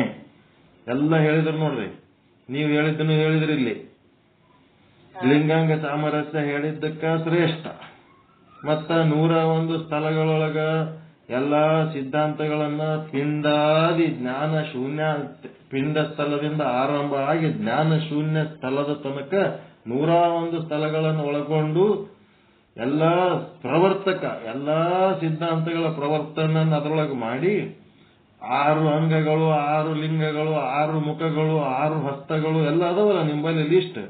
6 ಶಕ್ತಿಗಳು, 6 ಭಕ್ತಿಗಳು, 6 ಮಂತ್ರಗಳು ಅಂತಂದ್ರೆ ಓಂ ನಮಃ ಶಿವಾಯ, ಷಡಕ್ಷರಿ ಮಂತ್ರ. ಈ ಪದಾರ್ಥಗಳೆಂಬ ಅಷ್ಟ ವಿಧ ಅರ್ಪಣ ರೂಪ. ನಿಮಗೇನು ಈ ಜಗತ್ತಿನಾಗ ಏನ್ ಸಿಗ್ತದ ಅದೆಲ್ಲ ಪದಾರ್ಥ ರೂಪದಾಗ ಸಿಗ್ತದ. ಅದನ್ನ ಅಂಗನು ತನ್ನ ಹಸ್ತದಿಂದ ಏನ್ ಮಾಡ್ತಾನ, ಲಿಂಗಕ್ಕ ಸಮರ್ಪಣೆ ಮಾಡಿ ಅದನ್ನು ಪ್ರಸಾದ ರೂಪದಲ್ಲಿ ಸ್ವೀಕಾರ ಮಾಡಿ ಸಂತೃಪ್ತಿ ಹೊಂದುತ್ತಾನ ಅನ್ನಂಥದ್ದು ಹೇಳಿ. ಸಂತೃಪ್ತ ಅಂದ್ರೆ ಪರಮಾತ್ಮ, ಪರಮಾತ್ಮ ಒಬ್ಬನೇ ಸಂತೃಪ್ತ. ನಾವು ಸಂತೃಪ್ತ ಅದೇ ಅಂದ್ರೆ ನಾವು ಪರಮಾತ್ಮ ಸ್ವರೂಪ. ಈ ವಿಷಯದಲ್ಲಿ ಸಿದ್ಧಾಂತ ಶಿಖಾಮಣಿಯ ಶ್ಲೋಕವು ಇದಕ್ಕೆ ಪುಷ್ಟಿಯನ್ನು ನೀಡುತ್ತದೆ ಎಂದು ಗುರುವಿನ ಮಹತ್ವವನ್ನು ಹೇಳಿದ್ದಾರೆ.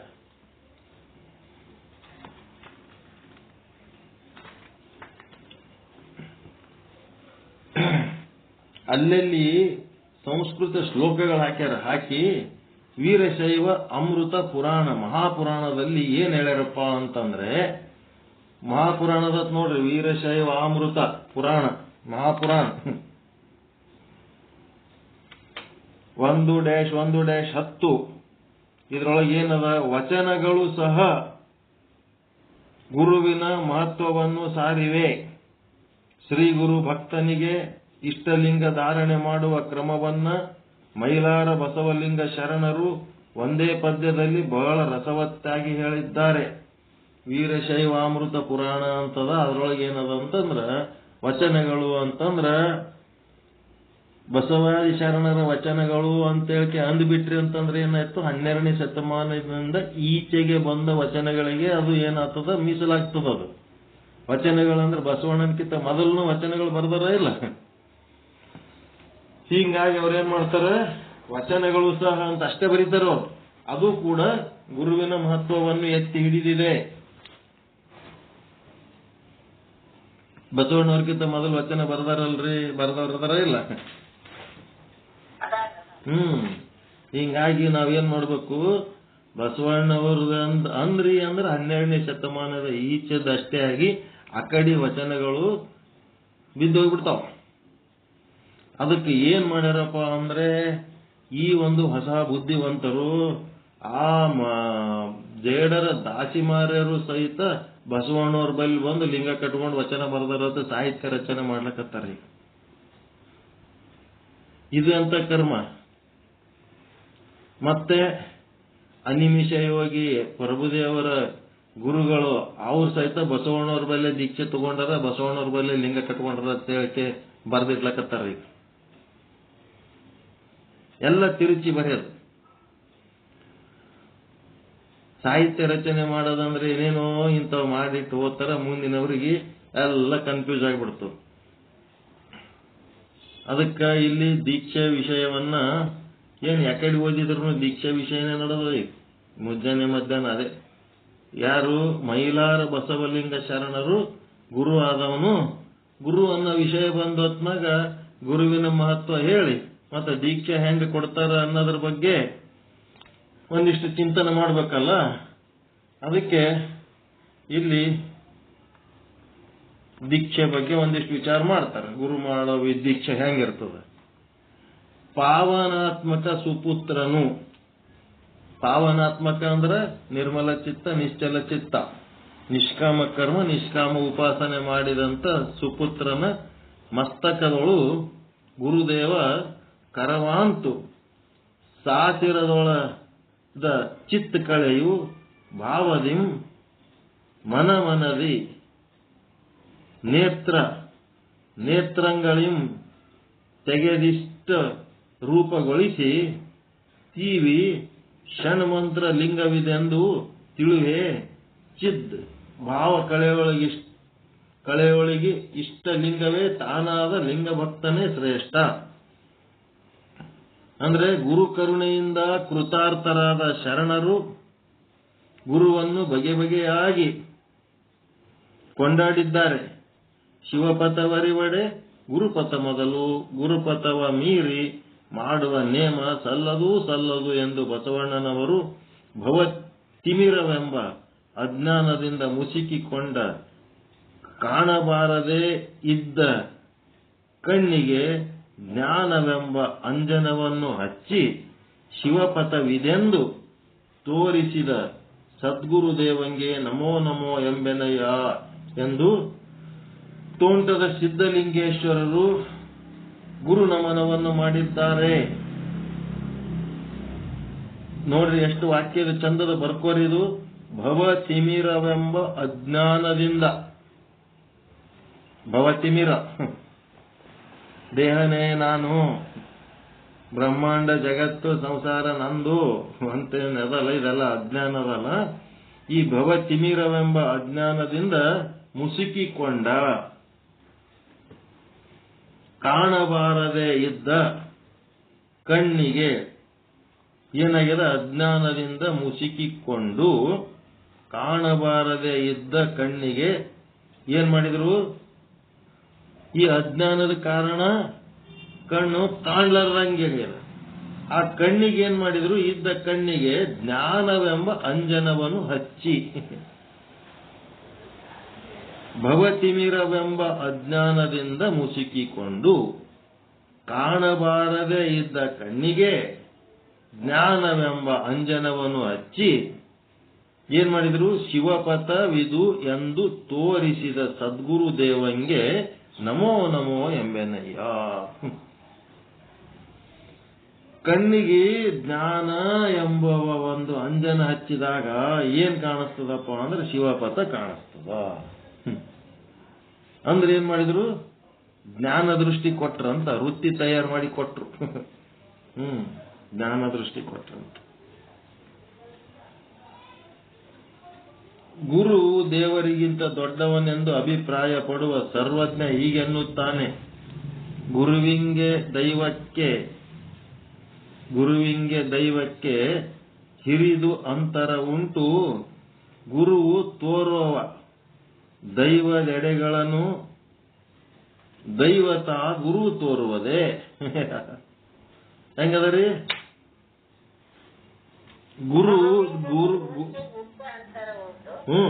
ಗುರು ತೋರುವ ದೈವದೆಡೆಗಳನ್ನ ಗುರು ಏನ್ ಮಾಡ್ತಾನ, ದೇವ್ರನ್ನ ತೋರಿಸ್ತಾನ. ಆದರೆ ದೈವತ ಗುರುವ ತೋರುವುದೇ. ಯಾವದರೆ ದೇವರ ಈ ಗುರು ಅದನಪ್ಪ, ಈ ಗುರುವಿನ ಬೆನ್ನತ್ತೇಳ ಯಾವದರೆ ದೇವರ ಗುರುವಿನ ತೋರ್ಸದೇನು? ಅದಕ್ಕ ದೇವರನ್ನು ತೋರುವ ಗುರುವೇ ದೊಡ್ಡವನು, ಗುರುವನ್ನು ದೇವರು ತೋರಿಸುವುದಿಲ್ಲ. ಹೀಗಾಗಿ ಆ ದೇವರು ಗುರುವಿನಕ್ಕಿಂತ ಸ್ಥಾನದ. ಹೆಂಗದ ಇದು ವಿಚಾರ. ಹಾಗೂ ಗುರುವಿನಿಂದಲೇ ಇಹವು, ಗುರುವಿನಿಂದಲೇ ಪರವು. ಗುರುವಿಂಗೆ ದೈವಕ್ಕೆ ಹಿರಿದು ಅಂತರ ಉಂಟು. ದೊಡ್ಡ ಡಿಫರೆನ್ಸ್ ಗುರುವಿಗೆ ದೇವರಿಗೆ. ಏನು ಡಿಫರೆನ್ಸ್ ಅಪ್ಪ ಅಂತಂದ್ರೆ, ಗುರು ದೇವರನ್ನು ತೋರ್ತಾನ. ಆದರೆ ದೇವರು ಗುರುವನ್ನು ತೋರುವುದಿಲ್ಲ. ಹೀಗಾಗಿ ಗುರುವಿನಿಂದಲೇ ಇಹವು, ಗುರುವಿನಿಂದಲೇ ಪರವು. ಹೆಂಗದ ನೋಡಿ.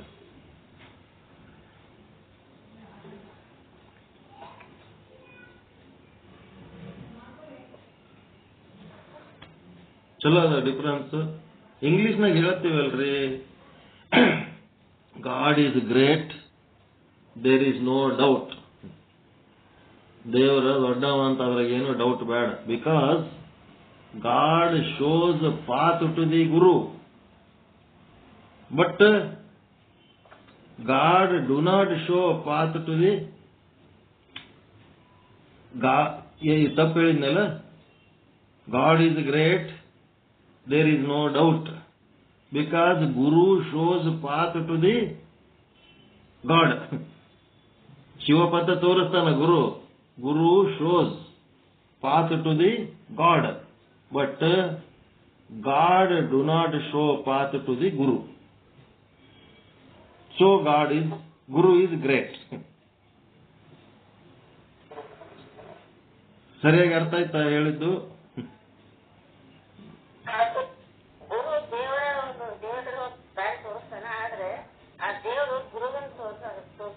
ತೋರ್ಸಂಗಿಲ್ಲ. ಹೀಗಾಗಿ ದೇವರಿಗಿಂತ ಗುರುನೇ ದೊಡ್ಡವ ಅಂತ. ದೇವ್ರ ಯಾಕೆ ಸಣ್ಣವ ಅಂತಂದ್ರ ದೇವರ ಗುರುವನ್ನು ತೋರ್ಸಂಗಿಲ್ಲ.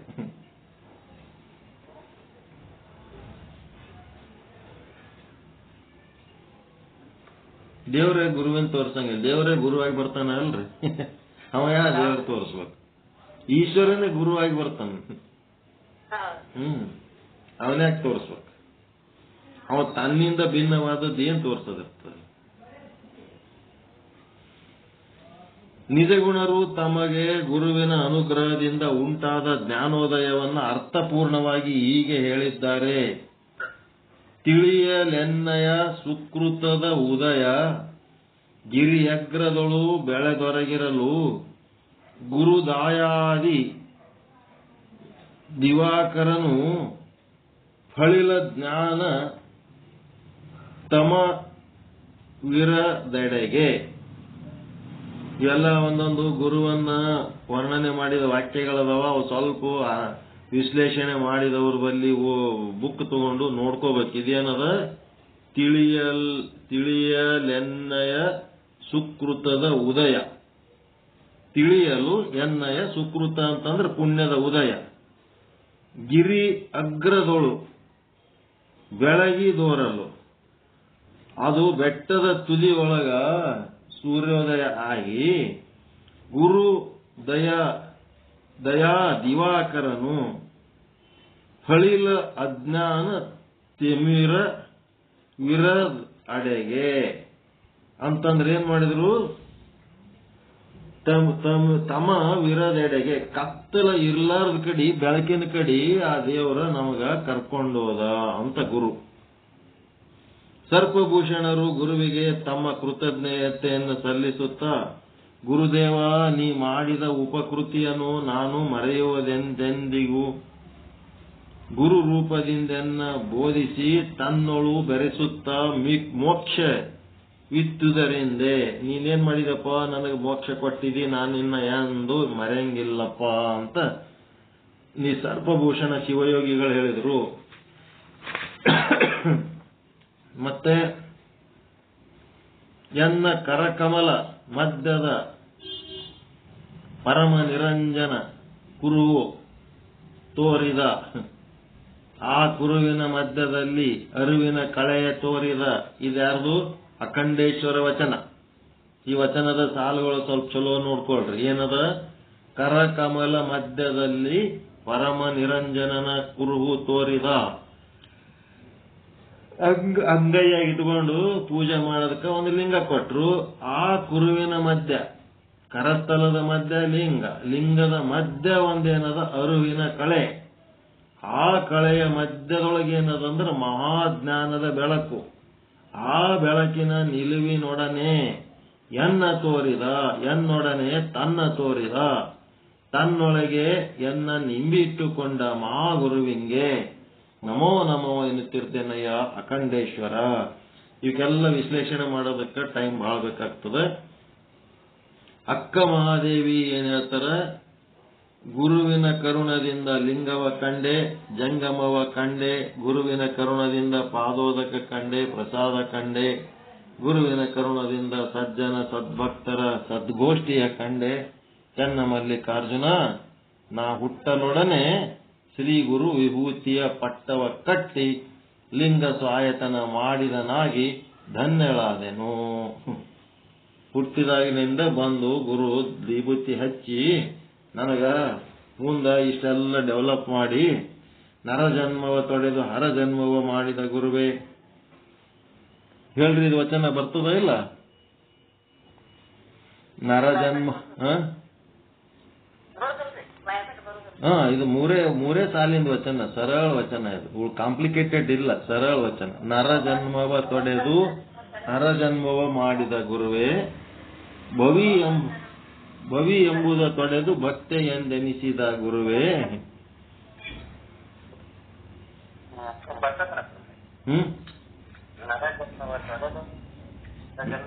ಮಾಡಿದ ಗುರುವೇ. ಭಕ್ತೆ ಭವಿ ಎಂಬುದು ತೊಡೆದು ಭಕ್ತೆ ಎಂದೆನಿಸಿದ ಗುರುವೇ. ಮತ್ತ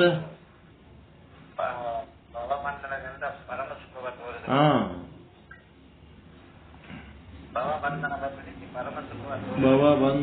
ಬಿಡಿಸಿ ಪರಮ ಸುಖವ ತೋರಿದ ಗುರುವೇ. ಮತ್ತ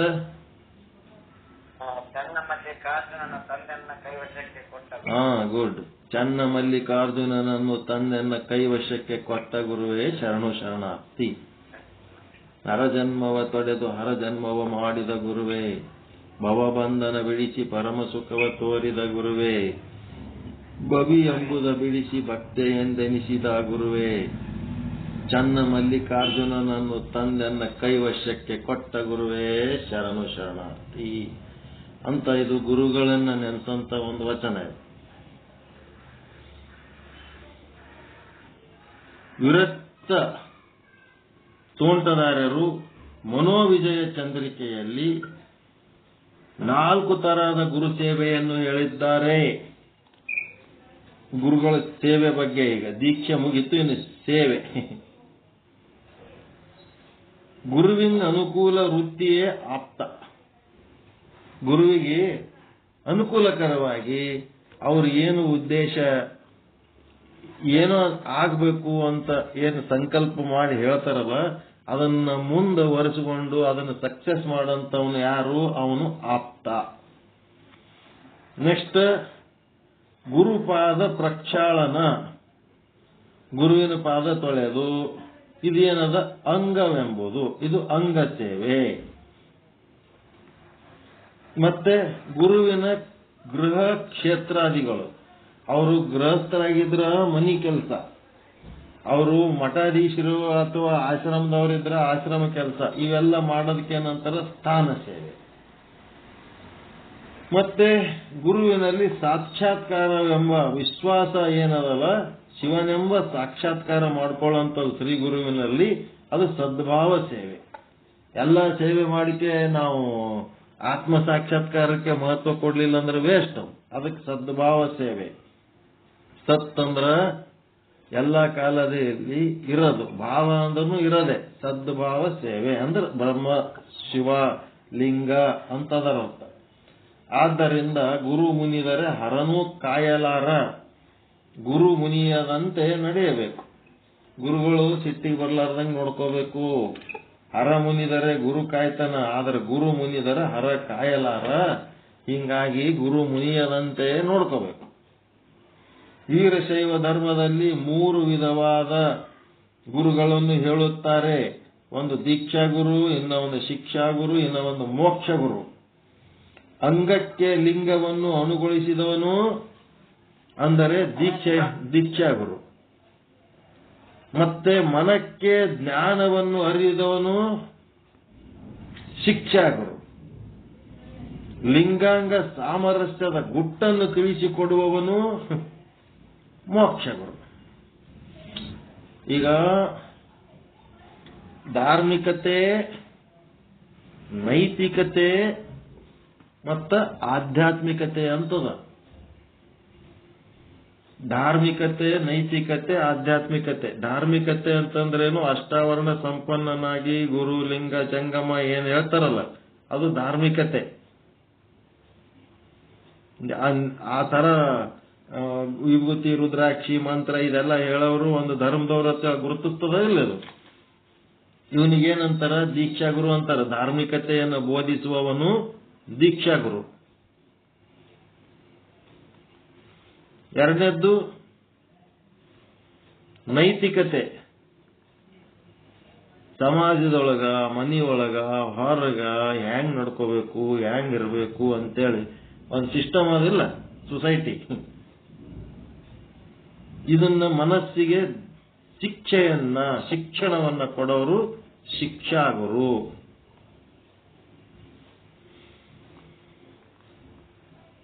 ಮುಂದೆ ಲಿಂಗಾಂಗ ಸಾಮರಸ್ಯ ಕಲಿಸೋರು ಮೋಕ್ಷಗುರು. ಇದ್ಯಾರು? ಆಧ್ಯಾತ್ಮಿಕತೆ. ಮೋಕ್ಷಗುರು.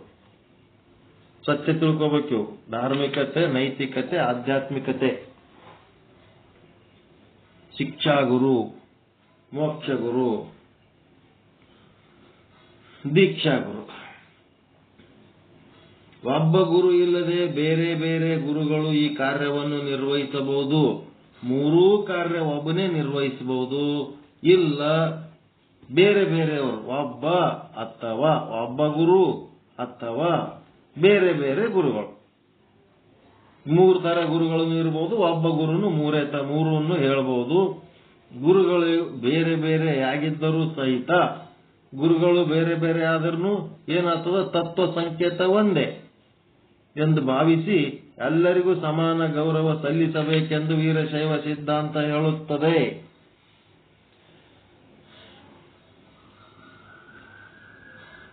ಈಗ ನಿಮ್ಮಲ್ಲಿ ವಿಧಾನ ಅದಲ್ರಿ, ಏನದ?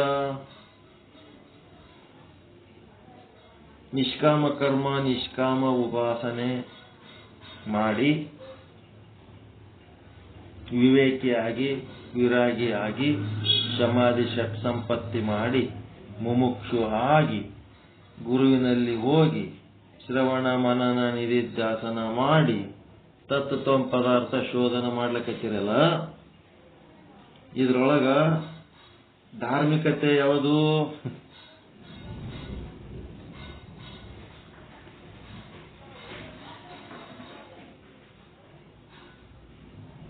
ಯಾವುದಕ್ಕೆ ಧಾರ್ಮಿಕತೆ ಅಂತೀರಿ? ನೀವು ಮಾಡೋದು ಸಾಧನೆ ಏನದಲ್ಲ, ನಿಷ್ಕಾಮ ಕರ್ಮ, ನಿಷ್ಕಾಮ ಉಪಾಸನೆಯಲ್ಲಿಂದ ಚಾಲು ಆಗ್ತದೆ ನಿಮ್ಮದು ಸಾಧನೆ. ನಿರ್ಮಲ ಚಿತ್ತ, ನಿಶ್ಚಲ ಚಿತ್ತ ಮಾಡ್ಕೋತೀರಿ. ಮತ್ತೇನ್ ಮಾಡ್ತೀರಿ? ವಿವೇಕಿ, ವಿರಾಗಿ ಆಗಿ ಸಮಾಧಿ ಷಟ್ ಸಂಪತ್ತಿ ಮಾಡ್ತೀರಿ. ಮಾಡಿದ ಮೇಲೆ ಏನಾಯ್ತು? ಮುಖ್ಯವಾಗಿ ಗುರುವಿನ ಬಳಿ ಹೋಗಿ ಶ್ರವಣ ಮನನ ನಿಧಿಧ್ಯಾಸನ ಮಾಡ್ತೀರಿ. ಮಾಡಿಕೊಂಡು ತತ್ವ ಪದಾರ್ಥ ಶೋಧನೆ ಒಳಗ ಅವಾಗ ಯಾರು ಬೇಕೇ ಆಗಿಲ್ಲ. ನಿಮ್ಮೊಳಗೆ ನೀವು ಮುಣಿಗಿ ಬಿಟ್ಟು ನೀವೇ ಬ್ರಹ್ಮಾಸ್ಮಿ, ನೀವು ಲಿಂಗನೋ ಶಿವನೋ ಬ್ರಹ್ಮನೋ ಅಂತ ನಿಮ್ಮ ಅನುಸಂಧಾನ ನೀವು ಮಾಡ್ಕೊತೀರಿ.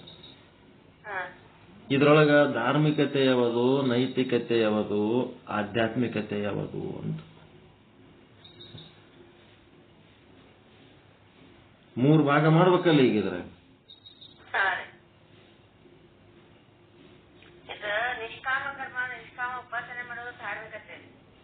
ನಿಷ್ಕಾಮ ಕರ್ಮ, ನಿಷ್ಕಾಮ ಉಪಾಸನೆ ಮಾಡೋದು ಧಾರ್ಮಿಕತೆ. ನಿರ್ಮಲ ಚಿತ್ತ, ನಿಶ್ಚಲ ಚಿತ್ತನಾಗುವುದು ಧಾರ್ಮಿಕತೆ. ಇದು ಧರ್ಮ, ಇದು ಬೇಕು. ಚಂಚಲ ಚಿತ್ತ, ಮಲಿನ ಚಿತ್ತ ಇತ್ತಂತಂದ್ರ ಅದು ಅಧರ್ಮ ಆಗ್ತದೆ. ಅದು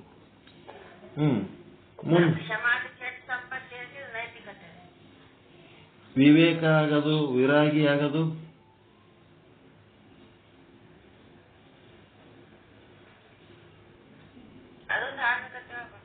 ವಿವೇಕಿ ವಿರಾಗಿ ಆಗದೆಲ್ಲ ಧಾರ್ಮಿಕತೆ. ಫಸ್ಟಿನ 4 ಏನದವ ಅವು ಧಾರ್ಮಿಕತೆ. ಒಳ್ಳೇದು ಕೆಟ್ಟದು ತಿಳ್ಕೊಳ್ಳೋದು ಎಲ್ಲ, ಒಳ್ಳೇದು ಕೆಟ್ಟದು ಎಲ್ಲ ತಿಳ್ಕೊಳ್ಳೋದು ಎಲ್ಲ ಧರ್ಮ. ಅದು ಕೆಟ್ಟದ್ದನ್ನ ತ್ಯಾಗ ಮಾಡೋದು ವಿರಾಗ, ಇದೆಲ್ಲ ಧರ್ಮ ಇದು. ಇಷ್ಟೆಲ್ಲ ನೀವು ನಿಷ್ಕಾಮ ಕರ್ಮ, ನಿಷ್ಕಾಮ ಉಪಾಸನೆ ಮಾಡಿ ನಿರ್ಮಲ ಚಿತ್ತ, ನಿಶ್ಚಲ ಚಿತ್ತ ಸಾಧನೆ ಮಾಡಿ ವಿವೇಕಿ ಆಗಿ ವಿರಾಗಿ ಆಗಿರೋದು ಇದು ನಿಮ್ಮ ಧರ್ಮ. ಇದು ಒಂದನೇ. ಈ ರೀತಿ ಧರ್ಮದಲ್ಲಿ ಇರ್ಬೇಕಾದ್ರ ಮನಸ್ಸು ದಾರಿ ತಪ್ಪಿಸ್ತದ, ಇಂದ್ರಿಯಗಳು ದಾರಿ ತಪ್ಪಿಸ್ತವ, ಮಾತುಗಳು ದಾರಿ ತಪ್ಪಿಸ್ತವ. ಇಲ್ಲಿ ಶಮಾಧಿ ಷಟ್ ಸಂಪತ್ತಿಗಳು ಇವೆಲ್ಲ ಏನದ ಅಂದ್ರೆ ಶಿಕ್ಷೆ ಕೊಡವ ಮನಸ್ಸಿಗೆ, ನೈತಿಕತೆ ಒಳಗೆ ಬರ್ತವೆ. ಶಮಾಧಿ ಷಟ್ ಸಂಪತ್ತಿಗಳು ಮತ್ತು ಮುಮುಕ್ಷತ್ವ. ಮನುಷ್ಯನಾಗಿ ಹುಟ್ಟಿದಂತಂದ್ಮೇಲೆ ನೀ ಮನುಷ್ಯ ಜನ್ಮಕ್ಕೆ ಸಾರ್ಥಕ ಮಾಡ್ಕೋಬೇಕಾದ್ರೆ ನೀನು ಮೋಕ್ಷಕ್ಕೆ ಅಪೇಕ್ಷೆ ಪಡಬೇಕು ಅಂತೇಳಿ ಮುಮುಕ್ಷು ಆಗೋದರ ತನಕ ಏನಾಗ್ತದ ನೈತಿಕತೆ. ಮುಂದೆ ಗುರುವಿನ ಬಳಿ ಕುಳಿತು ಶ್ರವಣ ಮನನ ನಿಧಿಧ್ಯಾಸನ ಮಾಡಿ ಮತ್ತೇನಾಗ್ತದ ತತ್ವ ಪದಾರ್ಥ ಶೋಧನದೊಳಗೆ ಮುಳುಗಿದ್ರಿ ಅಂದ್ರೆ ಅದು ಆಧ್ಯಾತ್ಮಿಕತೆ. ಇಷ್ಟದ ನೋಡ್ರಿ. ಇಲ್ಲಿ ವೀರಶೈವದೊಳಗ ಅಷ್ಟಾವರಣಗಳು ಏನದವ, ಗುರು ಲಿಂಗ ಜಂಗಮ ವಿಭೂತಿ ರುದ್ರಾಕ್ಷಿ ಮಂತ್ರ ಪಾದೋದಕ ಪ್ರಸಾದ, ಇದು ಧಾರ್ಮಿಕತೆ. ಲಿಂಗಾಚಾರ, ಸದಾಚಾರ, ಶಿವಾಚಾರ, ಗಣಾಚಾರ, ಭೃತ್ಯಾಚಾರ ಇವು ಏನದವ ನೈತಿಕತೆ. ಆಚಾರ ಸಮಾಜದಾಗ ಹೆಂಗಿರ್ಬೇಕು, ಹೆಂಗ್ ನಡ್ಕೋಬೇಕು, ಆಚಾರ ಎಲ್ಲ ನೈತಿಕತೆ. ವಿಚಾರ ಆಚಾರ ಎಲ್ಲ ನೈತಿಕತೆ ಒಳಗೆ ಬರ್ತಾವ. ಆಧ್ಯಾತ್ಮ ಸಾಧನೆ ನೀವು ಭಕ್ತ ಮಹೇಶ ಪ್ರಸಾದಿ ಪ್ರಾಣಲಿಂಗಿ ಶರಣ ಐಕ್ಯ ಏನಾಗ್ತಿರಲ್ಲ, ಆ ಆತ್ಮ ಸಾಧನೆ ಏನ್ ಮಾಡ್ತೀರಿ ಅದು ಆಧ್ಯಾತ್ಮಿಕತೆ. ಧಾರ್ಮಿಕತೆನೇ ಶರೀರ, ನೈತಿಕತೆನೇ ಪ್ರಾಣ, ಆಧ್ಯಾತ್ಮಿಕತೆನೇ ಆತ್ಮ. ಈ ಒಂದು ಬ್ರಹ್ಮಜ್ಞಾನ ಸಾಧನೆಗೆ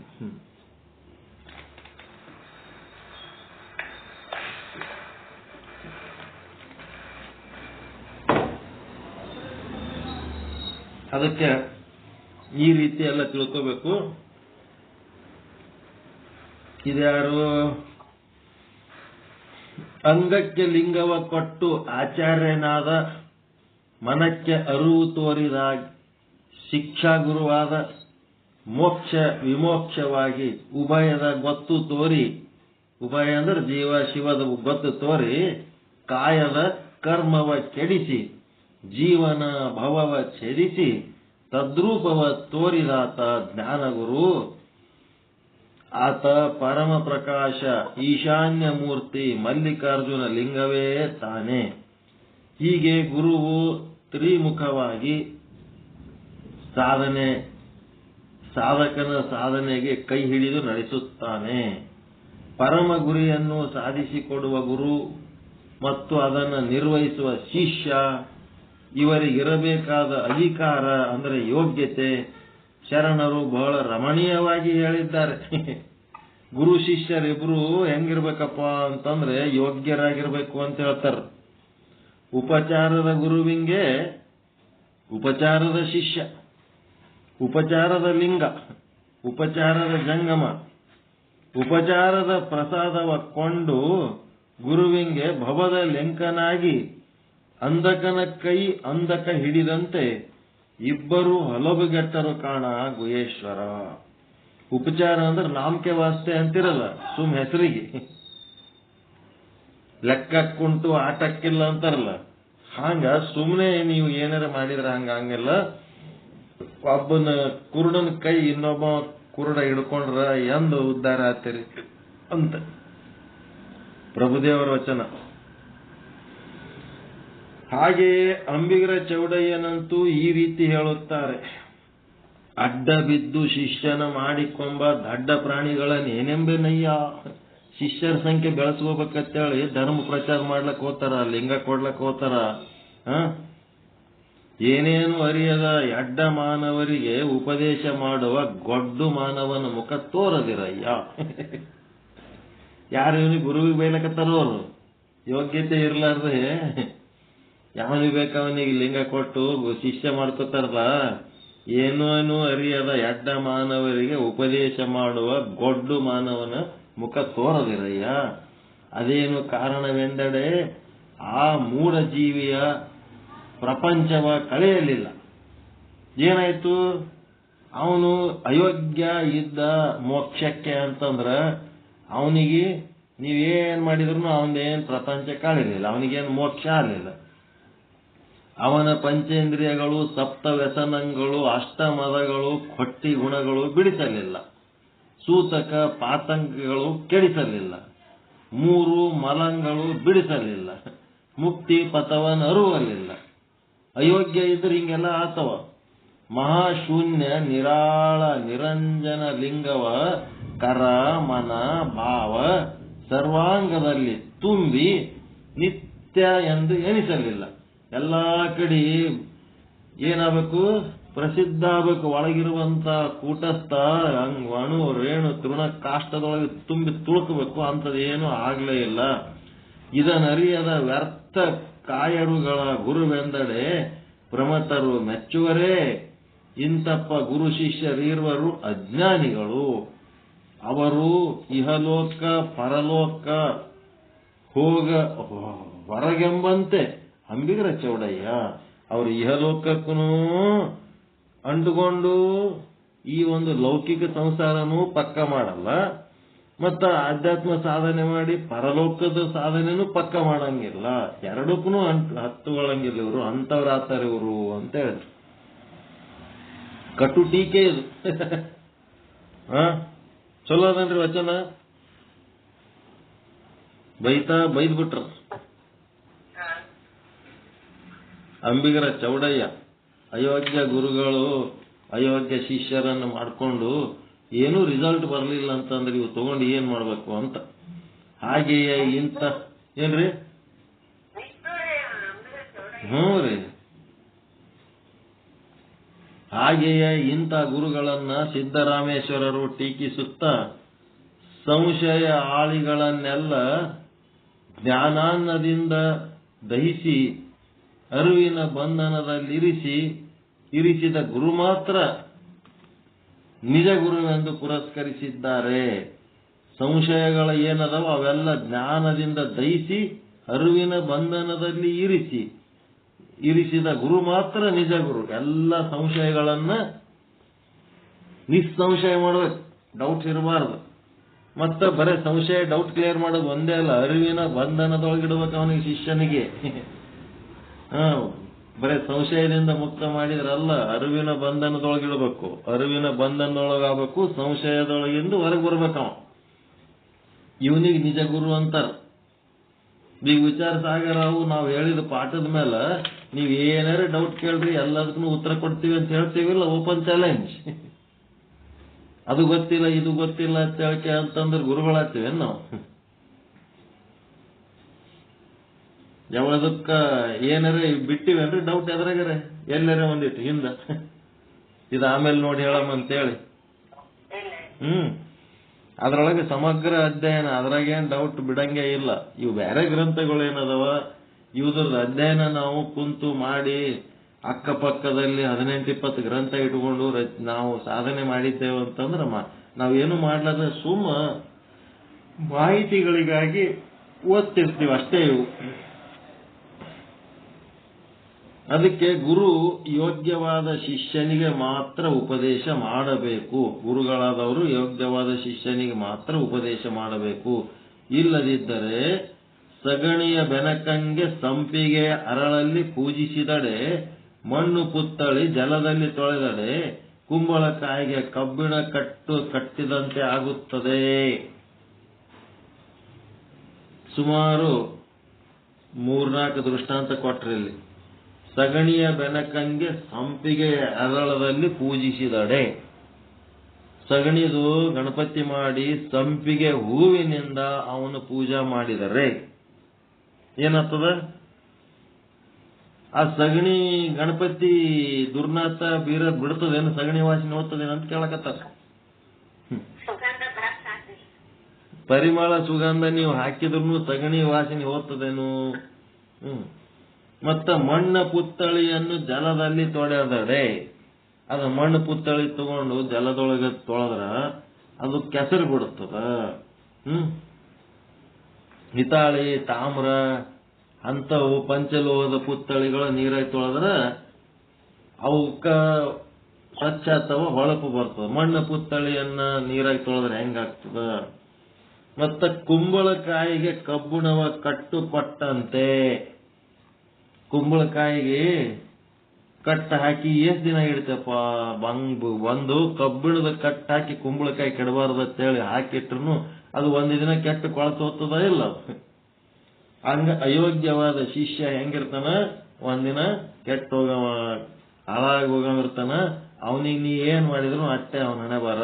ಅಯೋಗ್ಯ ಶಿಷ್ಯ ಅಂತಂದ್ರ ಅವ ಮೋಕ್ಷ ಸಾಧನೆ ಮಾಡುವುದಕ್ಕೆ ಯೋಗ್ಯ ಇರಂಗಿಲ್ಲ. ಹೊಟ್ಟೆಯ ಮೇಲೆ ಕಟ್ಟೋಗರದ ಮೊಟ್ಟೆಯ ಕಟ್ಟಿದಡೇನು ಹಸಿವು ಹೋಗುವುದೇ. ಈಗ ಊಟ ಮಾಡಬೇಕಾದ್ರ ಬುತ್ತಿ ಬಿಚ್ಚಿ ಊಟ ಮಾಡಿದ್ರ ಹಸಿವು ಹೋಗ್ತದ ಹೊರತು ಆ ಬುತ್ತಿ ತಗೊಂಡು ಹೊಟ್ಟಿ ಮೇಲೆ ಕಟ್ಕೊಂಡ್ರೆ ಏನ್ ಹೋಗ್ತದ? ಹಂಗ ನಾವೇನ್ ಮಾಡೀವಿ? ಲಿಂಗ ಎದಿ ಮೇಲೆ ಕಟ್ಕೊಂಡಿವಿ. ಆ ಲಿಂಗ ಒಳಗ ಹೋಗ್ಬೇಕಲ್ಲ, ಅದು ಅರಿವು. ಹಂಗ ಅಂಗದ ಮೇಲೆ ಲಿಂಗ ಸ್ವಾಯತ್ತವಾದಡೇನು ಭಕ್ತನಾಗಬಲ್ಲನೆ. ಇಟ್ಟ ಕಲ್ಲು ಮೇಳೆಯ ಮೇಲೆ ಸಿಕ್ಕಿದಡೆ ಆ ಕಲ್ಲು ಲಿಂಗವೇ.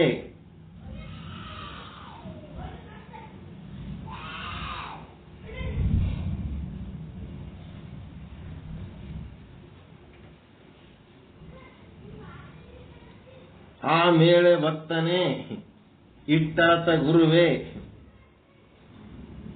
ಏನ್ ಹಿಂಗಂದ್ರ?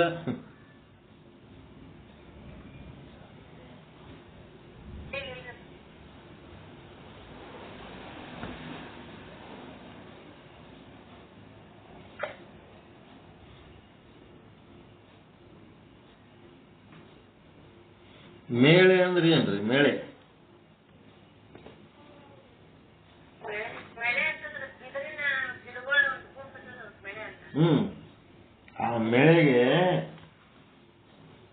ಆ ಮೇಳೆಗೆ ಒಂದು ಲಿಂಗ ಕಟ್ಟಿದ್ರ ಅವ ಲಿಂಗ ಕಟ್ಟಿದ ಗುರು ಏನು? ಆ ಬಿದಿರಿಂದ ಒಂದು ಗಿಡದ ಗುಂಪಿಗೆ ಮೇಳೆ ಅಂತಾರ.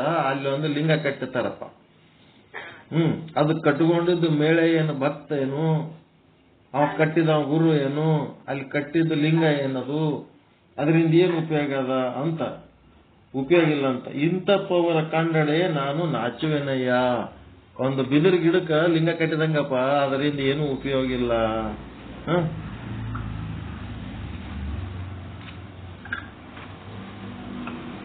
ಅಂತೇಳಿ ಅಲ್ಲಮ ಪ್ರಭುದೇವರು ಇಂಥ ಗುರು ಶಿಷ್ಯರ ಸಂಬಂಧವನ್ನು ವಿಡಂಬಿಸುತ್ತಾರೆ. ಹಾಗೆಯೇ ಶಿಷ್ಯನಲ್ಲಿ ತಾರತಮ್ಯವೆನಿಸದೆ ಉಪದೇಶಿಸಬೇಕು.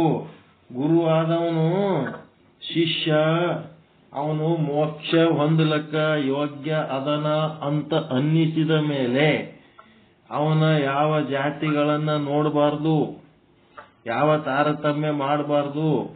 ಯೋಗ್ಯ ಅಯೋಗ್ಯ ಎರಡನ್ನ ಪರೀಕ್ಷೆ ಮಾಡಬೇಕು. ಎರಡನ್ನ ಪರೀಕ್ಷೆ ಮಾಡಿದ್ಮೇಲೆ ಅವ ಯೋಗ್ಯ ಅದನ ಅಂತ ಗೊತ್ತಾದ್ಮೇಲೆ ಅವನೊಳಗ ನಾವು ಭೇದ ಭಾವ ಮಾಡಬಾರ್ದು. ಬ್ರಾಹ್ಮಣನಾಗಲಿ, ಕ್ಷತ್ರಿಯನಾಗಲಿ, ವೈಶ್ಯನಾಗಲಿ, ಶೂದ್ರನಾಗಲಿ, ಯಾವ ಜಾತಿಯಲ್ಲಿ ಹುಟ್ಟಿದಾತನಾದಡೂ ಆಗಲಿ, ಗುರು ಕಾರುಣ್ಯವ ಪಡೆದು ಅಂಗದ ಮೇಲೆ ಲಿಂಗಧಾರಣವಾಗಿ ಆಚಾರ ಕ್ರಿಯಾ ಸಂಪನ್ನನಾದ ಮಹಾತ್ಮನೇ ಮೂರು ಲೆಕ್ಕಕ್ಕೆ ಅಧಿಕ ನೋಡ ಅಖಂಡೇಶ್ವರ ಅಂತ.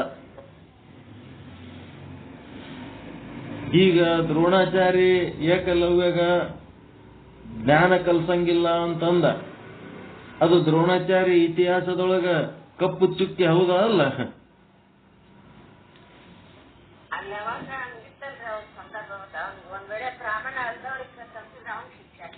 ಅದೇ ಮತ್ತ ಸಂದರ್ಭ ಹಂಗಿದ್ದರೂ ಸಹಿತ ಅಲ್ಲಿ ಭೇದ ಭಾವ ಮಾಡಿದ ಯೋಗ್ಯನಾದ ಶಿಷ್ಯನಿಗೆ ಜ್ಞಾನ ಕೊಡ್ಲಾರ್ದೆ ಏನ್ ಮಾಡ್ದ? ಒಂದು ಕಪ್ಪು ಚುಕ್ಕೆಯನ್ನ ಗ್ರಹಣ ಮಾಡ್ದ.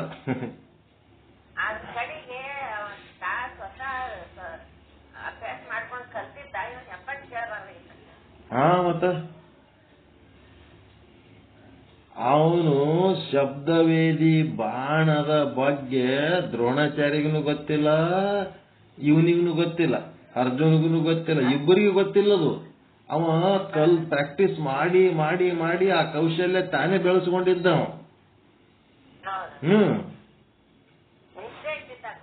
ನಿಷ್ಠೆ ಇಟ್ಟು ತನ್ನ ಕೌಶಲ್ಯ ತಾನು ಬೆಳೆಸ್ಕೊಂಡಿದ್ದ. ಅವನಿಗೆ ಇವ ಮಾಡಿದನಲ್ಲ ಗದ್ದಲ. ಒಬ್ಬನ ಶ್ರೇಷ್ಠ ಮಾಡ್ಲಕ್ ಹೋಗಿ ಒಬ್ಬನ ಹಾಳು ಮಾಡಿಬಿಟ್ನಲ್ಲ.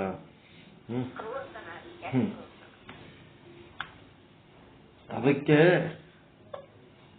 ಈ ತರ ಮಾಡಬಾರ್ದು.